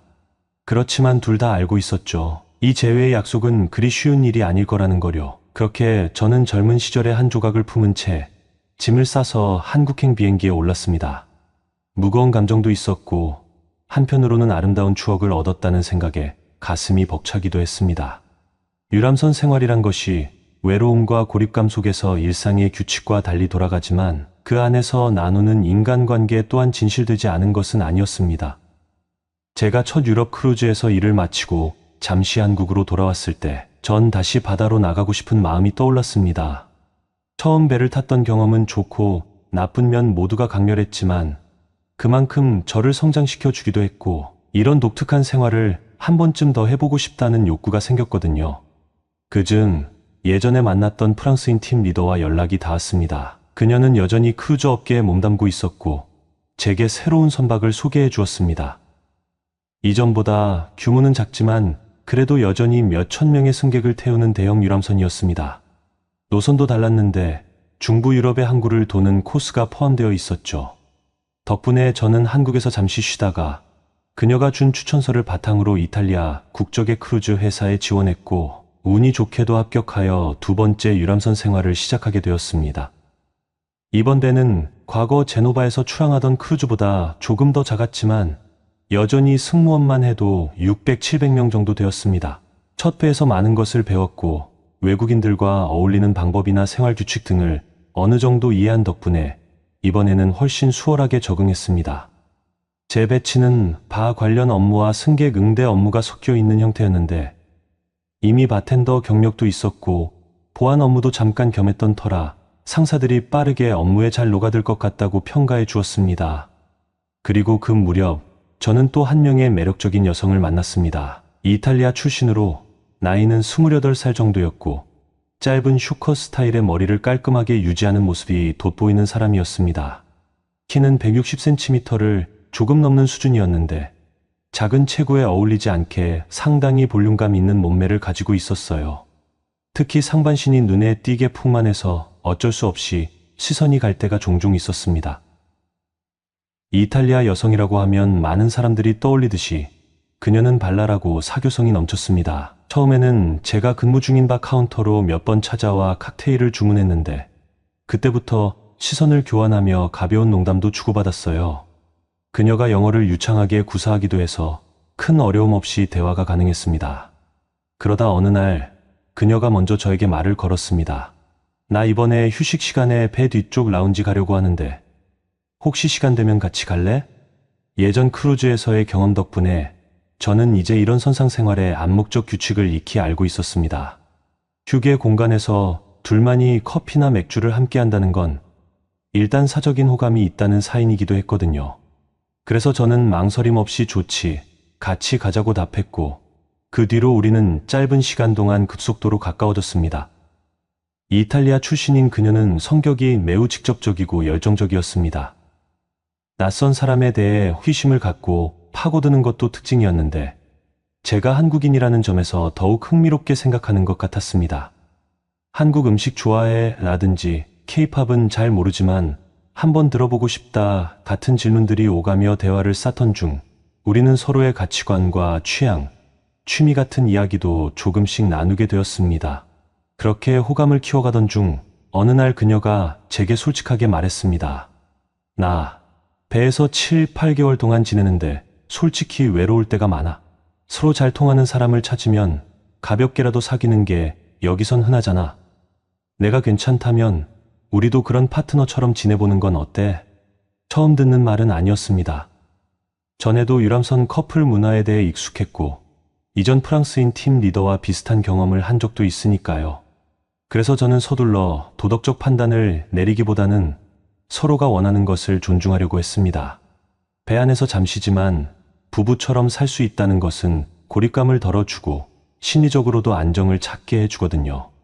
저 또한 그녀에 대해 호감이 있었고 그날 이후 우리는 자연스럽게 선상 연인이 되었습니다.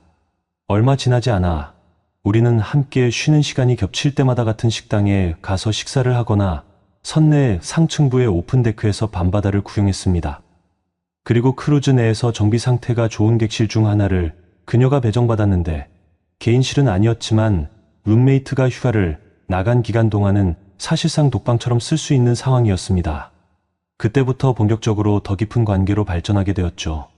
그녀의 방에 처음 초대받았을 때 저는 설렘과 동시에 약간의 긴장을 느꼈습니다. 그러나 이미 한 차례의 선상 연애를 경험해봤기에 그 감정은 이전보다는 훨씬 순수한 기대에 가까웠습니다. 그녀가 방문을 열어주며 웃었고 작은 냉장고에서 맥주를 꺼내 주었습니다. 맥주를 한 모금 마시고 우리는 담소를 나누다 자연스럽게 서로의 손을 맞잡았습니다. 가까이 앉아 그녀의 어깨에 살짝 손을 두르자 그녀는 전혀 거리낌 없는 태도로 제 품에 안겼습니다. 동양 남성에 대한 호기심을 표시하며 확실히 체형이 날렵한 느낌이 있는데 근육은 다부지게 단련되어 있네라며 제 팔이나 어깨를 만져보기도 했습니다.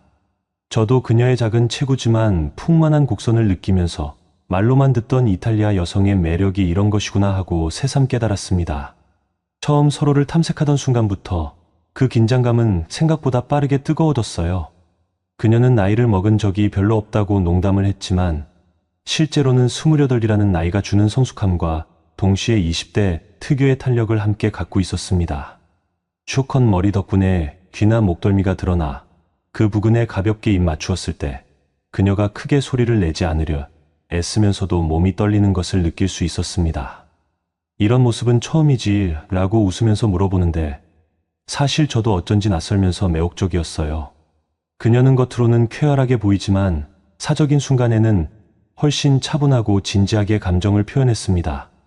우리는 서로 옷깃을 살짝 걷기고 맨살을 부드럽게 확인하는 과정을 즐겼습니다.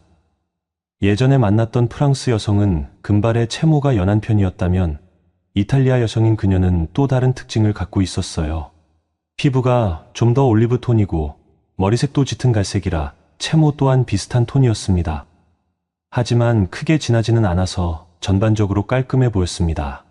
가슴 부분은 그녀도 꽤나 자랑스러워할 만큼 풍만했는데 작은 체구와 대비되다 보니 확실히 시각적으로도 독특했습니다.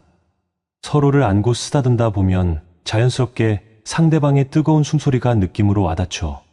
지나치게 세세한 행위를 묘사하진 않겠지만 우리는 그날 밤을 시작으로 선상에서만의 자유로운 교감을 차근차근 나누었습니다.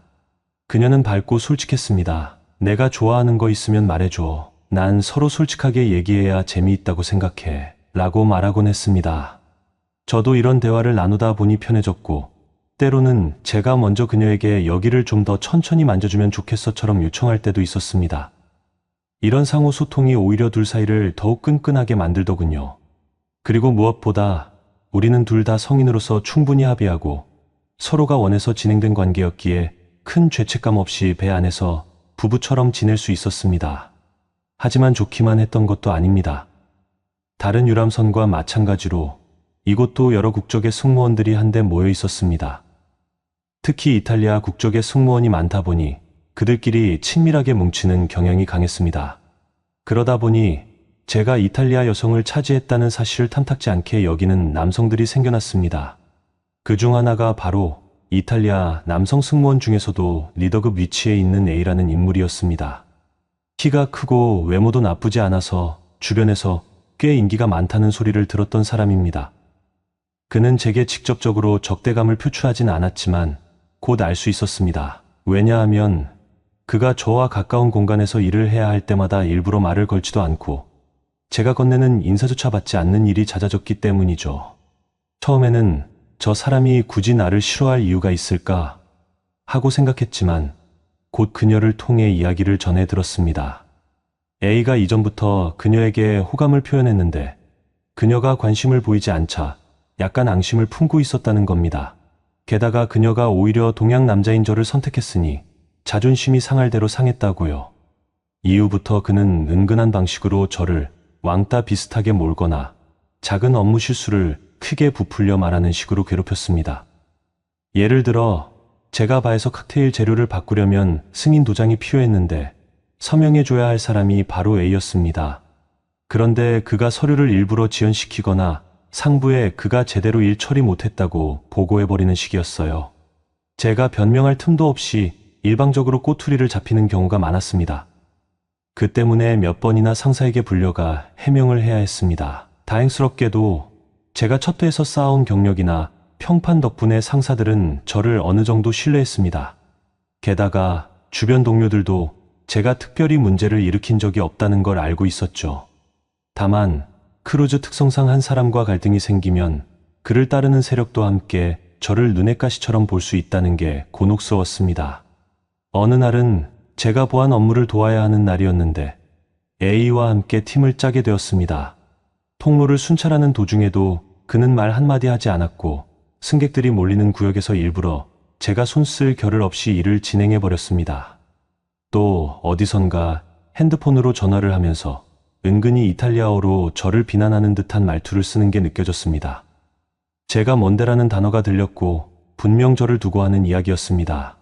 결국 저는 다른 이탈리아 동료, 그 중에서도 저와 비교적 친하게 지내던 B에게 도움을 청했습니다. B는 A가 워낙 자존심이 세고 예전부터 그 여자 동료네가 사귀는 그녀를 좋아했는데 잘 안 됐어서 기분이 상한 것 같다고 털어놨습니다. 그러면서 직접 가서 대화해보는 게 어떻겠느냐며 조언을 해주었습니다.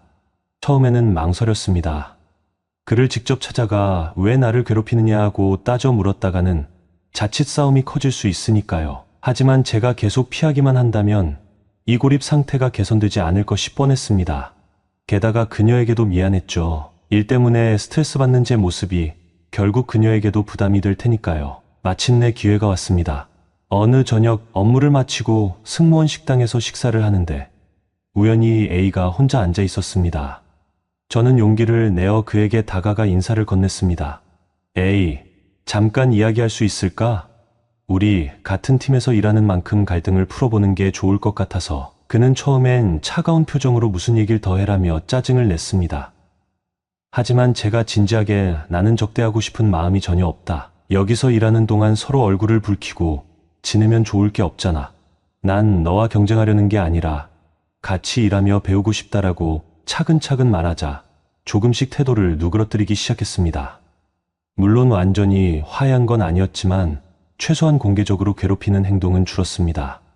그는 끝까지 그래도 내 자존심이 상하는 건 어쩔 수 없다라고 말했지만 적어도 업무적으로 저를 발목 잡는 일은 자제하겠다고 약속했습니다. 아마도 본인도 상부에서 문제를 인식하기 시작했다는 걸 깨달은 것 같았습니다. 저는 이 일을 통해 선상에서 한 사람과의 갈등이 얼마나 피곤한 결과를 가져올 수 있는지 다시금 실감했습니다. 한편 이러한 갈등이 수습되자 저는 다시금 그녀와 함께하는 시간을 편안하게 즐길 수 있었습니다. 그 일이 있기 전에는 마음이 심란해서 함께 있어도 자꾸만 신경이 쓰였거든요. 하지만 이제는 어느 정도 정리가 되었으니 남아있는 선상 생활을 좀 더 여유롭게 만끽하고 싶었습니다.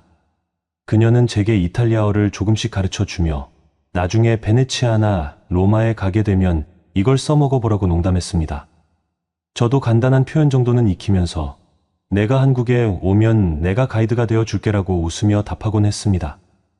물론 둘 다 이 계약이 끝나면 각자의 길로 돌아갈 것을 알고 있었지만 당장 눈앞에 주어진 7, 8개월의 시간 동안은 가능한 한 서로에게 의지가 되고 싶었습니다.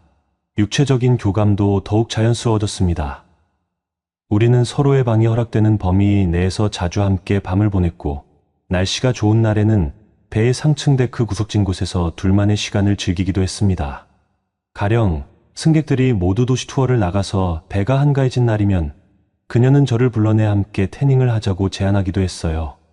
저는 선크림을 발라야 하는 그녀의 등에 손을 올리며 피부에 닿는 따스한 온기와 그녀의 장난스러운 웃음소리를 느낄 수 있었습니다.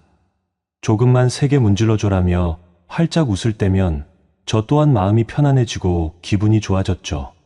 성격 차이로 언젠가 부딪힐 수도 있겠지만 적어도 배 안에서는 매우 화목했고 진짜 연인처럼 서로를 아껴주었습니다. 어떤 날은 제가 몸이 안 좋아 미열이 있었을 때 그녀가 스프 같은 걸 만들어서 갖다 주기도 했습니다. 또 어떤 날은 그녀가 일 때문에 스트레스를 받을 때면 제가 휴게실에서 작은 디저트를 만들어 주거나 음료를 타 주면서 격려했어요. 그런 크고 작은 돌봄들이 쌓여 외로운 크루즈 생활에 큰 힘이 되었습니다. 결국 시간이 흘러 계약 기간의 막바지가 다가왔습니다. 예상과 달리 우리는 거의 마지막까지 갈등 없이 좋은 시간을 보냈습니다. 다만 서로 알았죠. 계약이 끝나면 다시 각자의 길로 갈 것이고 배 안에서의 로맨스는 거기서 멈출 가능성이 높다는 것을요. 그녀도 이 점을 담담히 받아들이면서 그래도 나중에 언젠가 이탈리아 오면 날 찾아와라고 했고 저는 물론이지 꼭 연락할게라며 웃어 보였습니다. 마지막 며칠 우리는 제가 다음 항구에서 하선하기 전에 따로 작별 파티 비슷한 시간을 가졌습니다. 승무원 전용 라운지에서 소소한 칵테일을 마시며 그동안 쌓였던 추억들에 대해 이야기했죠. 그녀는 난 다른 사람들과도 선상 로맨스를 경험해 본 적은 있지만 이렇게 서로에게 신경을 많이 써 준 관계는 처음이었어라고 말했습니다.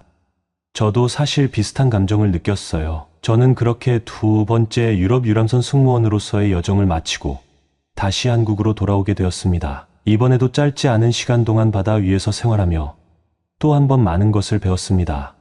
사랑, 갈등, 화해, 문화 차이, 그리고 무엇보다도 언젠가는 이 생활도 끝이 온다는 유랑민 같은 마음가짐이요. 이후로도 때때로 그녀와 연락을 주고받다가 시간이 흐르며 점차 소식이 뜸해졌습니다. 서로 새로운 곳에서 바쁘게 살다 보니 어쩔 수 없는 일이겠지요. 그렇지만 저는 여전히 이탈리아의 작은 해안 도시를 다루는 다큐멘터리를 볼 때면 가끔 그녀가 떠오르곤 합니다. 주컷의 짧은 머리칼과 작은 체구, 그러나 상당히 풍만하고 열정적이었던 모습, 그리고 말끝마다 아리베데르치를 장난스럽게 외치던 밝은 목소리가 귓가에 스칩니다. 저는 대학을 졸업하고 처음 크루즈에 승선했을 때만 해도 세계 곳곳을 여행하며 자유를 만끽하겠다는 꿈을 꿨습니다. 그러나 막상 뛰어들어 보니 배가 항구에 정박하는 시간은 그리 길지 않았고 잠깐의 쉬는 시간을 이용해 항구 근방만 둘러보다가 다시 일을 시작해야 했습니다. 계약이 끝나고 육지에서 여행할 수 있는 선택지도 물론 있었지만 결국은 돈을 모아야 한다는 현실적 이유로 긴 여행을 포기하고 다시 선상으로 돌아가곤 했죠. 그렇게 해를 거듭하다 보니 어느덧 8년 가까이 크루즈 업계에서 일하게 되었습니다.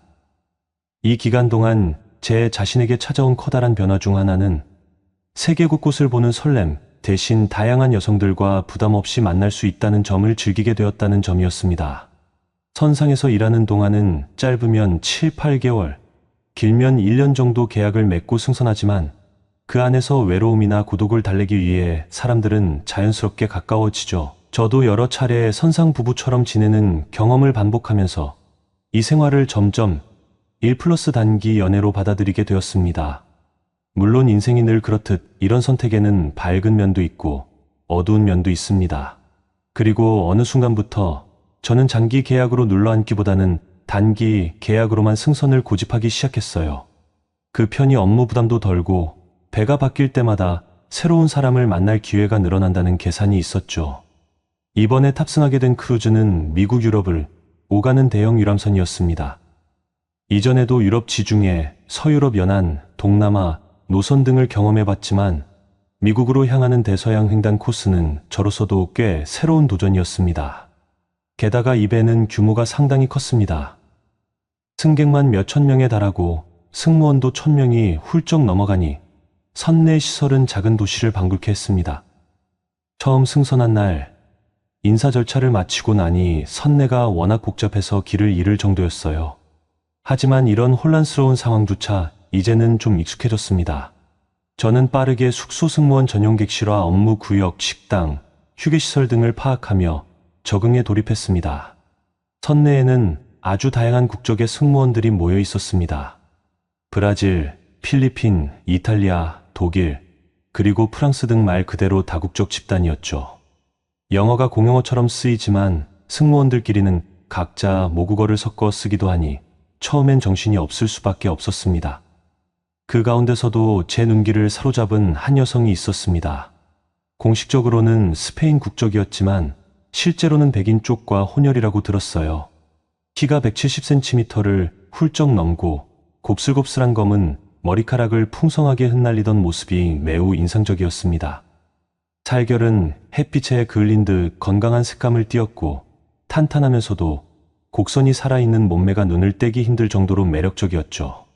다부진 근육과 풍만한 볼륨이 조화로운 스페인 댄서를 연상시키는 스타일이었으며 서양인처럼 크고 짙은 쌍꺼풀이 있으며 살짝 올려다보면 볼륨감이 더욱 도드라졌습니다.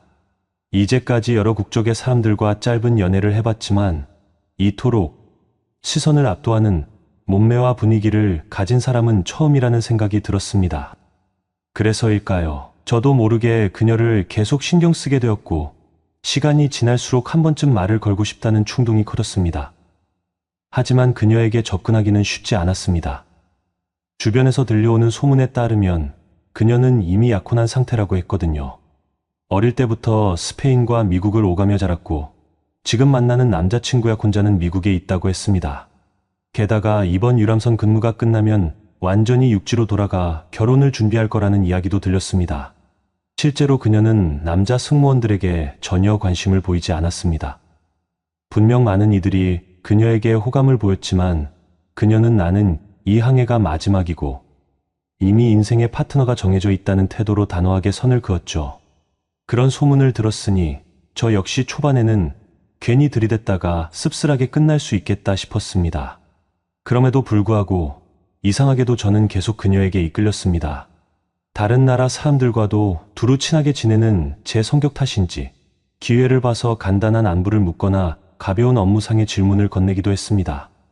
그녀는 예에 바르게 대답해 주었지만 처음에는 미묘한 벽이 느껴졌습니다. 친절하되 사적인 대화로 흘러가는 건 분명히 선을 두는 느낌이었거든요. 사람마다 호감을 표현하는 방식은 다르겠지만 저는 이번만큼은 조금 더 시간을 들여 천천히 다가가 보기로 했습니다. 분명 강한 이유가 있겠지. 그럼에도 불구하고 혹시 그녀가 마음의 변화를 일으킬 수도 있지 않을까라는 호기심과 희망이 있었죠. 처음엔 업무 얘기만 주고받던 관계에서 서서히 소소한 질문들을 추가했습니다. 스페인에서 자랐다고 들었는데 어느 지역 출신이야? 미국에도 자주 간다던데. 주로 어느 도시에서 머물렀어? 혹시 휴식 시간이 겹치면 짧게 커피라도 한 잔 할래? 같은 식으로요. 매번 거절당하거나 바쁘다는 이유로 미뤄지기도 했지만 포기하지 않았습니다. 그러다 어느 날 선네바에서 그녀가 혼자 와인을 마시고 있는 모습을 보게 되었습니다. 보통은 동료와 함께 있었는데 그날은 혼자였죠. 저는 망설이다가 용기를 내어 다가갔고 오늘은 혼자네. 괜찮다면 옆에 앉아도 될까? 라고 물었습니다. 그녀는 잠시 저를 바라보더니 그냥 고개를 끄덕였습니다. 그날 짧은 대화 속에서 저는 한층 부드러운 그녀를 발견했습니다. 원래 남자들에게 관심 없는 게 아니라 내 생활에 간섭받고 싶지 않았을 뿐이라는 그녀의 한마디에 왠지 모르게 저도 편안해졌죠. 그녀는 제게 한국에서는 어떤 생활을 했는지, 이 업계에 왜 들어왔는지 같은 질문을 했고 저는 솔직하게 8년 가까이 일하면서 느꼈던 점들을 털어놓았습니다. 사실 나도 처음엔 세계여행을 꿈꾸며 배를 탔지만 현실은 그리 녹록지 않더라고. 그래도 여기선 다양한 사람들을 만나고 짧지만 진한 인연을 맺을 수 있는 게 매력인 것 같아. 그러자 그녀는 피식 웃으며 재밌는 방식이긴 하지. 누군가에게는 큰 매력이고 누군가에게는 큰 모험이기도 해라고 대꾸했습니다. 그 순간 저는 분명 그녀의 마음 문이 아주 조금 열렸다는 걸 느꼈습니다. 알고 보니 그녀는 이번 항해가 정말 마지막 근무였습니다. 결혼 준비를 위해 이미 약혼자와 날짜를 대강 잡아놓았고 배에서 일하는 동안엔 딱히 다른 사람을 만날 이유가 없다고 생각해 온 거죠. 그러나 이번 항해가 길어질수록 주말마다 약혼자와 영상통화를 하거나 편지를 쓰면서도 어딘가 모르게 이곳에서의 마지막 추억 같은 것을 갈망하고 있었던 것 같습니다. 저는 조금씩 그녀 곁을 맴돌며 불편하지 않은 선에서 정성스럽게 구애했습니다. 뭐든 혼자 처리하려는 그녀에게 도움이 필요하면 말해달라고 조심스럽게 다가갔고 그녀가 스트레스 받는 일이 있으면 들어주기도 했죠. 그러면서도 선내에서 억지로 관계 맺자고 강요하는 건 싫다는 말은 분명히 전했습니다. 그저 너와 조금 더 함께 이야기를 나누고 싶다는 취지였어요. 시간이 흐르며 작은 이벤트들이 쌓였습니다. 가령 배가 캐리비안 해역을 지나며 열대 지역 항구에 정박했을 때 우리는 구명조끼와 배 수리 도구를 옮기는 업무에 잠깐 같이 투입되었는데 무더운 날씨라 서로 땀을 뻘뻘 흘리며 도왔다가 쉬는 시간에 아이스크림을 사 먹은 적이 있었습니다. 그때 처음으로 그녀가 고마워 덕분에 힘들지 않았어라고 가볍게 웃어주었는데 그 표정이 참 인상 깊었습니다. 정식으로 사귀게 된 계기는 선내 파티가 있던 날이었습니다. 크루즈 회사는 가끔씩 승객만이 아니라 승무원들을 위해서도 크루 파티 같은 이벤트를 엽니다. 그날 밤 음악과 술이 흐르고 많은 승무원들이 춤추며 즐기는 자리였죠. 저는 그녀가 혹시나 올까 기대했는데 정말로 짧은 드레스를 입고 나타났습니다. 평소 제복 차림과는 또 다른 매력에 주변 남자들의 시선이 쏟아졌지만 그녀는 개의치 않고 친구들과 몇 마디 대화를 나누다 잠시 자리를 비웠습니다. 용기를 낸 저는 2층 발코니 구역에서 바다를 바라보던 그녀에게 다가갔습니다. 바깥으로 시원한 바람이 불어오고 아래층에서는 파티 음악이 들리는 분위기였어요. 좋은 밤이네. 여기서 춤추면 느낌이 괜찮을 것 같아. 같이 내려갈래? 그녀는 고개를 가볍게 저으며 오늘 너무 사람 많은 곳은 부담스러워 하고 말했습니다. 대신 가까운 야외 데크 쪽으로 저를 이끌었습니다. 몇 번 마주치는 이 시선들 그리고 어두운 밤바다를 배경으로 한 작은 불빛들 사이에서 그녀와 저는 조용히 이야기 나눴습니다. 그러다 서로 미묘한 침묵이 흘렀고 어느 순간 자연스럽게 입맞춤을 하게 되었습니다. 이렇게 될 줄은 몰랐어. 나 약혼자도 있고 이번이 마지막 항해인데 괜찮을까? 그녀는 혼란스러운 눈빛이었지만 저도 솔직히 그 순간만큼은 이성적 판단보다 감정에 휩쓸렸습니다. 괜찮다는 답변보다는 지금 널 더 알고 싶고 가까이 있고 싶다라는 마음이 우선이었거든요. 그녀는 가볍게 한숨을 내쉬다가 이내 미소를 지으며 몸을 제게 기댔습니다. 그렇게 우리는 배 위에서만의 단기 연인이 되었습니다. 서로가 원하는 것을 알고 있었고 배가 운항되는 몇 달 동안은 둘만의 시간을 깊이 공유하기로 했죠. 이전의 선상 로맨스와 달랐던 점이라면 그녀는 이미 육지에서 다른 삶이 예정되어 있었기에 더욱 일시적이지만 뜨겁게 이 시간을 받아들이려는 듯했습니다. 처음 그녀의 승무원 객실에 초대받았을 때 방이 꽤 넓은 편이었어요. 혼자 쓰는 건 아니었지만 룸메이트가 따로 쉬는 날이라 그날만은 사실상 독방이었습니다. 작은 창문으로 바깥 바다가 보이고 선실 안의 조명은 부드럽게 빛나던 그 공간에서 우리는 서로를 조심스럽게 탐색하기 시작했습니다. 처음엔 가벼운 입맞춤과 포옹에서 시작했지만 점차 두근거리는 체온이 올라가면서 더 깊은 교감으로 이어졌습니다. 예전에도 육체적 관계를 맺었던 적이 많았지만 그녀는 특히나 체력이 상당했습니다. 밤낮을 가리지 않고 일하며 피곤할 법도 했는데 나는 운동을 꾸준히 해서 쉽게 지치지 않아라며 환한 웃음을 지었어요. 그녀의 볼륨감 있는 곡선도 인상적이었지만 더욱 기억에 남는 건 그녀의 소통 방식이었습니다. 내가 지금 어떻게 느끼는지 불편한 건 없는지를 계속 물었고 저도 너는 지금 어디가 좋은지 혹은 천천히 했으면 좋겠는지를 물어볼 수 있었습니다. 약혼 상태라는 점에서 내심 꺼림칙한 부분도 있었지만 우리는 선상이라는 제한된 공간 속 일시적 세계에서 서로를 달래주고 기대는 존재가 되었습니다. 우리는 서로의 숨소리를 느끼며 천천히 호흡을 맞춰 나갔고 그녀가 저를 이끌 때에는 강렬한 리듬감으로 제가 주도할 때에는 부드러운 템포로 조화를 찾았습니다. 어깨나 허리를 감싸는 힘이 보통 여느 여성보다 훨씬 세어서 가끔은 제가 좀 살살이라고 농담할 정도였죠. 그때마다 그녀는 껄껄 웃으며 내가 미안하면서도 쉽게 힘을 빼지 않아 폭발적인 열정을 잘 보여주었습니다. 그녀의 방 한편엔 가족 사진이 놓여 있었고 다이어리에 메모된 결혼 준비 리스트 같은 것도 보였어요. 사실 그걸 볼 때마다 복잡한 기분이 들긴 했지만 서로에게 이미 이 관계가 지속되지 않을 것이라는 점은 분명했습니다. 그래서일까요? 오히려 지금 이 순간에 더 집중하려고 애쓰게 되었습니다. 그렇게 시작된 우리의 육체적 교감은 저에게 말 그대로 마약 같았습니다. 휴게실이든 그녀가 쓰는 선실이든 시간이 허락되면 가능한 한 자주 함께하며 마음과 몸을 나누었습니다. 그녀는 제가 이전에 만났던 그 어떤 여성보다도 체력과 열정이 강했습니다. 시간이 흐르며 저는 점점 질투심이 커져갔습니다.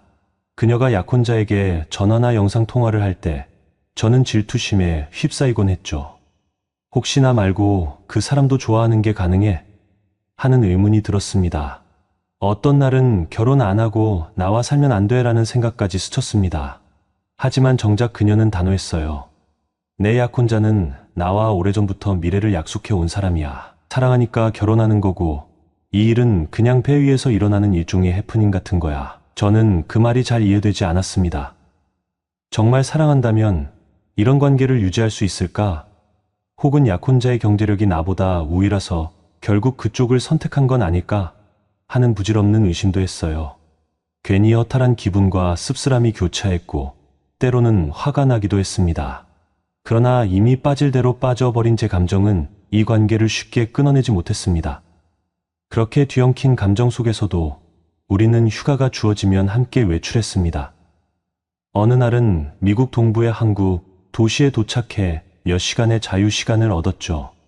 그녀는 아마 우리가 같이 나갈 수 있는 마지막 육지일지도 몰라라며 레스토랑에 가자고 제안했습니다. 시끌벅적한 거리에서 벗어나 비교적 조용한 작은 레스토랑에 들어갔습니다. 미국 남부식 바비큐와 맥주를 시켜 한껏 즐겼죠. 술 기운이 올라 그녀는 제 손을 꼭 잡고 말했습니다. 이 순간만큼은 결혼도, 약혼도, 일도 다 잊고 그냥 행복하고 싶어. 저는 속으로 차라리 이렇게 영원히 있으면 어떨까라는 터무니없는 생각을 했습니다. 하지만 그 눈빛 속에서 쓸쓸함도 함께 엿볼 수 있었습니다. 그녀 역시 알았겠죠. 이 모든 것이 곧 끝나는 일이라는 사실을요. 배가 노선을 따라 막바지에 다다를 무렵 저는 계약 기간이 짧았기에 먼저 하선해야 했습니다. 그녀는 끝까지 승객들을 데리고 미국으로 돌아가 계약을 마무리할 예정이었죠. 비슷한 상황을 여러 번 겪어왔음에도 이번만큼은 묘하게 가슴 한쪽이 욱신거리는 느낌이었습니다. 특히 그녀가 가끔 내뱉은 말들이 저를 아프게 했습니다. 이 모든 걸 알면서도 저는 어쩐지 그녀를 붙잡고 싶었습니다. 너만 동의한다면 나도 널 책임질 수 있다고 말하고 싶었지만 제안해봤자 그녀가 받아들이지 않을 것을 뻔히 알았죠. 자존심이 상하기도 했고 동시에 서글펐습니다. 하선하기 전날 밤 선내 승무원 전용 라운지에서 조용히 작별 모임을 가졌습니다. 와인을 한두 잔 마시며 우리가 함께했던 몇 달간의 추억들을 떠올렸어요. 그녀는 살짝 취기가 오른 듯 제 손을 꼭 잡고 말했습니다. 고마워. 이 항해가 너무 지루하고 외롭다고만 생각했는데 내가 있어서 마지막을 특별하게 보낼 수 있었어. 저는 쓴웃음으로 대답했습니다. 나야말로 사실 내가 완전히 벽을 치고 있어서 포기할 뻔했는데 결과적으론 이렇게까지 솔직해질 줄은 몰랐지. 그녀는 잠시 침묵하다가 가늘게 떨리는 목소리로 자신도 모순된 감정을 느끼고 있음을 고백했습니다. 결혼을 앞둔 상황에서 다른 남자와 이렇게 진한 감정을 나눈다는 게 이상하면서도 후회는 하지 않는다고 했죠.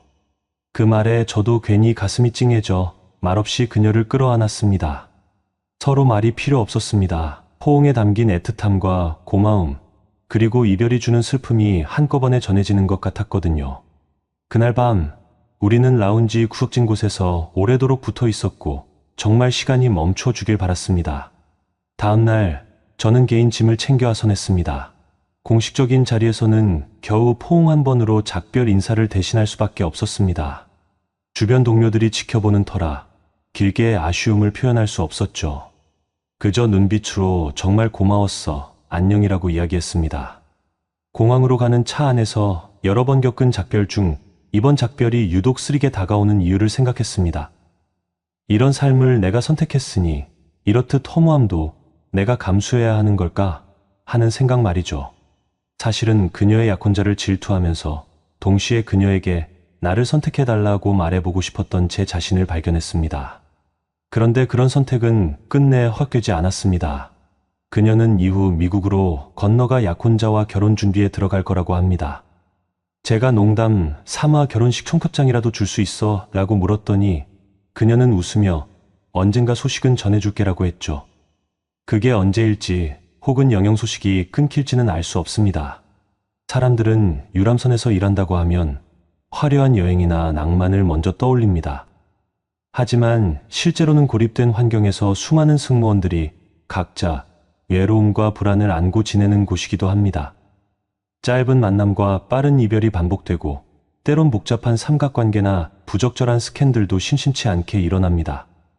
그럼에도 저는 이 세월 동안 인생에서 많은 것을 배웠다고 생각합니다. 낯선 환경일수록 사람들이 어떻게 서로에게 의지하고 사랑하고 또 상처를 주고받는지를 적나라하게 보게 되니까요. 저 역시 그런 일들을 겪으면서 성장했고 마지막에는 좀 더 안정적인 생활을 하고 싶다는 생각으로 업계를 떠나게 되었으니 말입니다. 그렇게 저는 배에서 내려 육지에 정착할 새로운 일자리를 찾아 떠났습니다. 마음 한구석에는 아직도 바다, 냄새와 선내 풍경이 떠오를 때가 있습니다. 그리고 자연스레 그녀의 눈웃음과 강렬했던 손길, 흔들리는 밤바다에서 나눴던 비밀스러운 대화들이 아련하게 스쳐 지나갑니다. 비록 지금은 각자의 길을 가지만 이 특별한 시간을 통해 저는 또 한 번 인생의 단면을 배웠습니다. 때로는 끝이 보이는 관계라도 그 순간에 느끼는 감정은 결코 가짜가 아니며 애틋함과 절실함이 인간을 얼마나 뜨겁게 만들 수 있는지를 말입니다. 그 경험이 결국 저를 더 강하게 그리고 조금은 어른스럽게 만들었다고 믿고 있습니다. 오늘의 사연은 여기까지입니다. 재미있게 보셨다면 구독, 좋아요, 알림 설정 부탁드립니다. 감사합니다.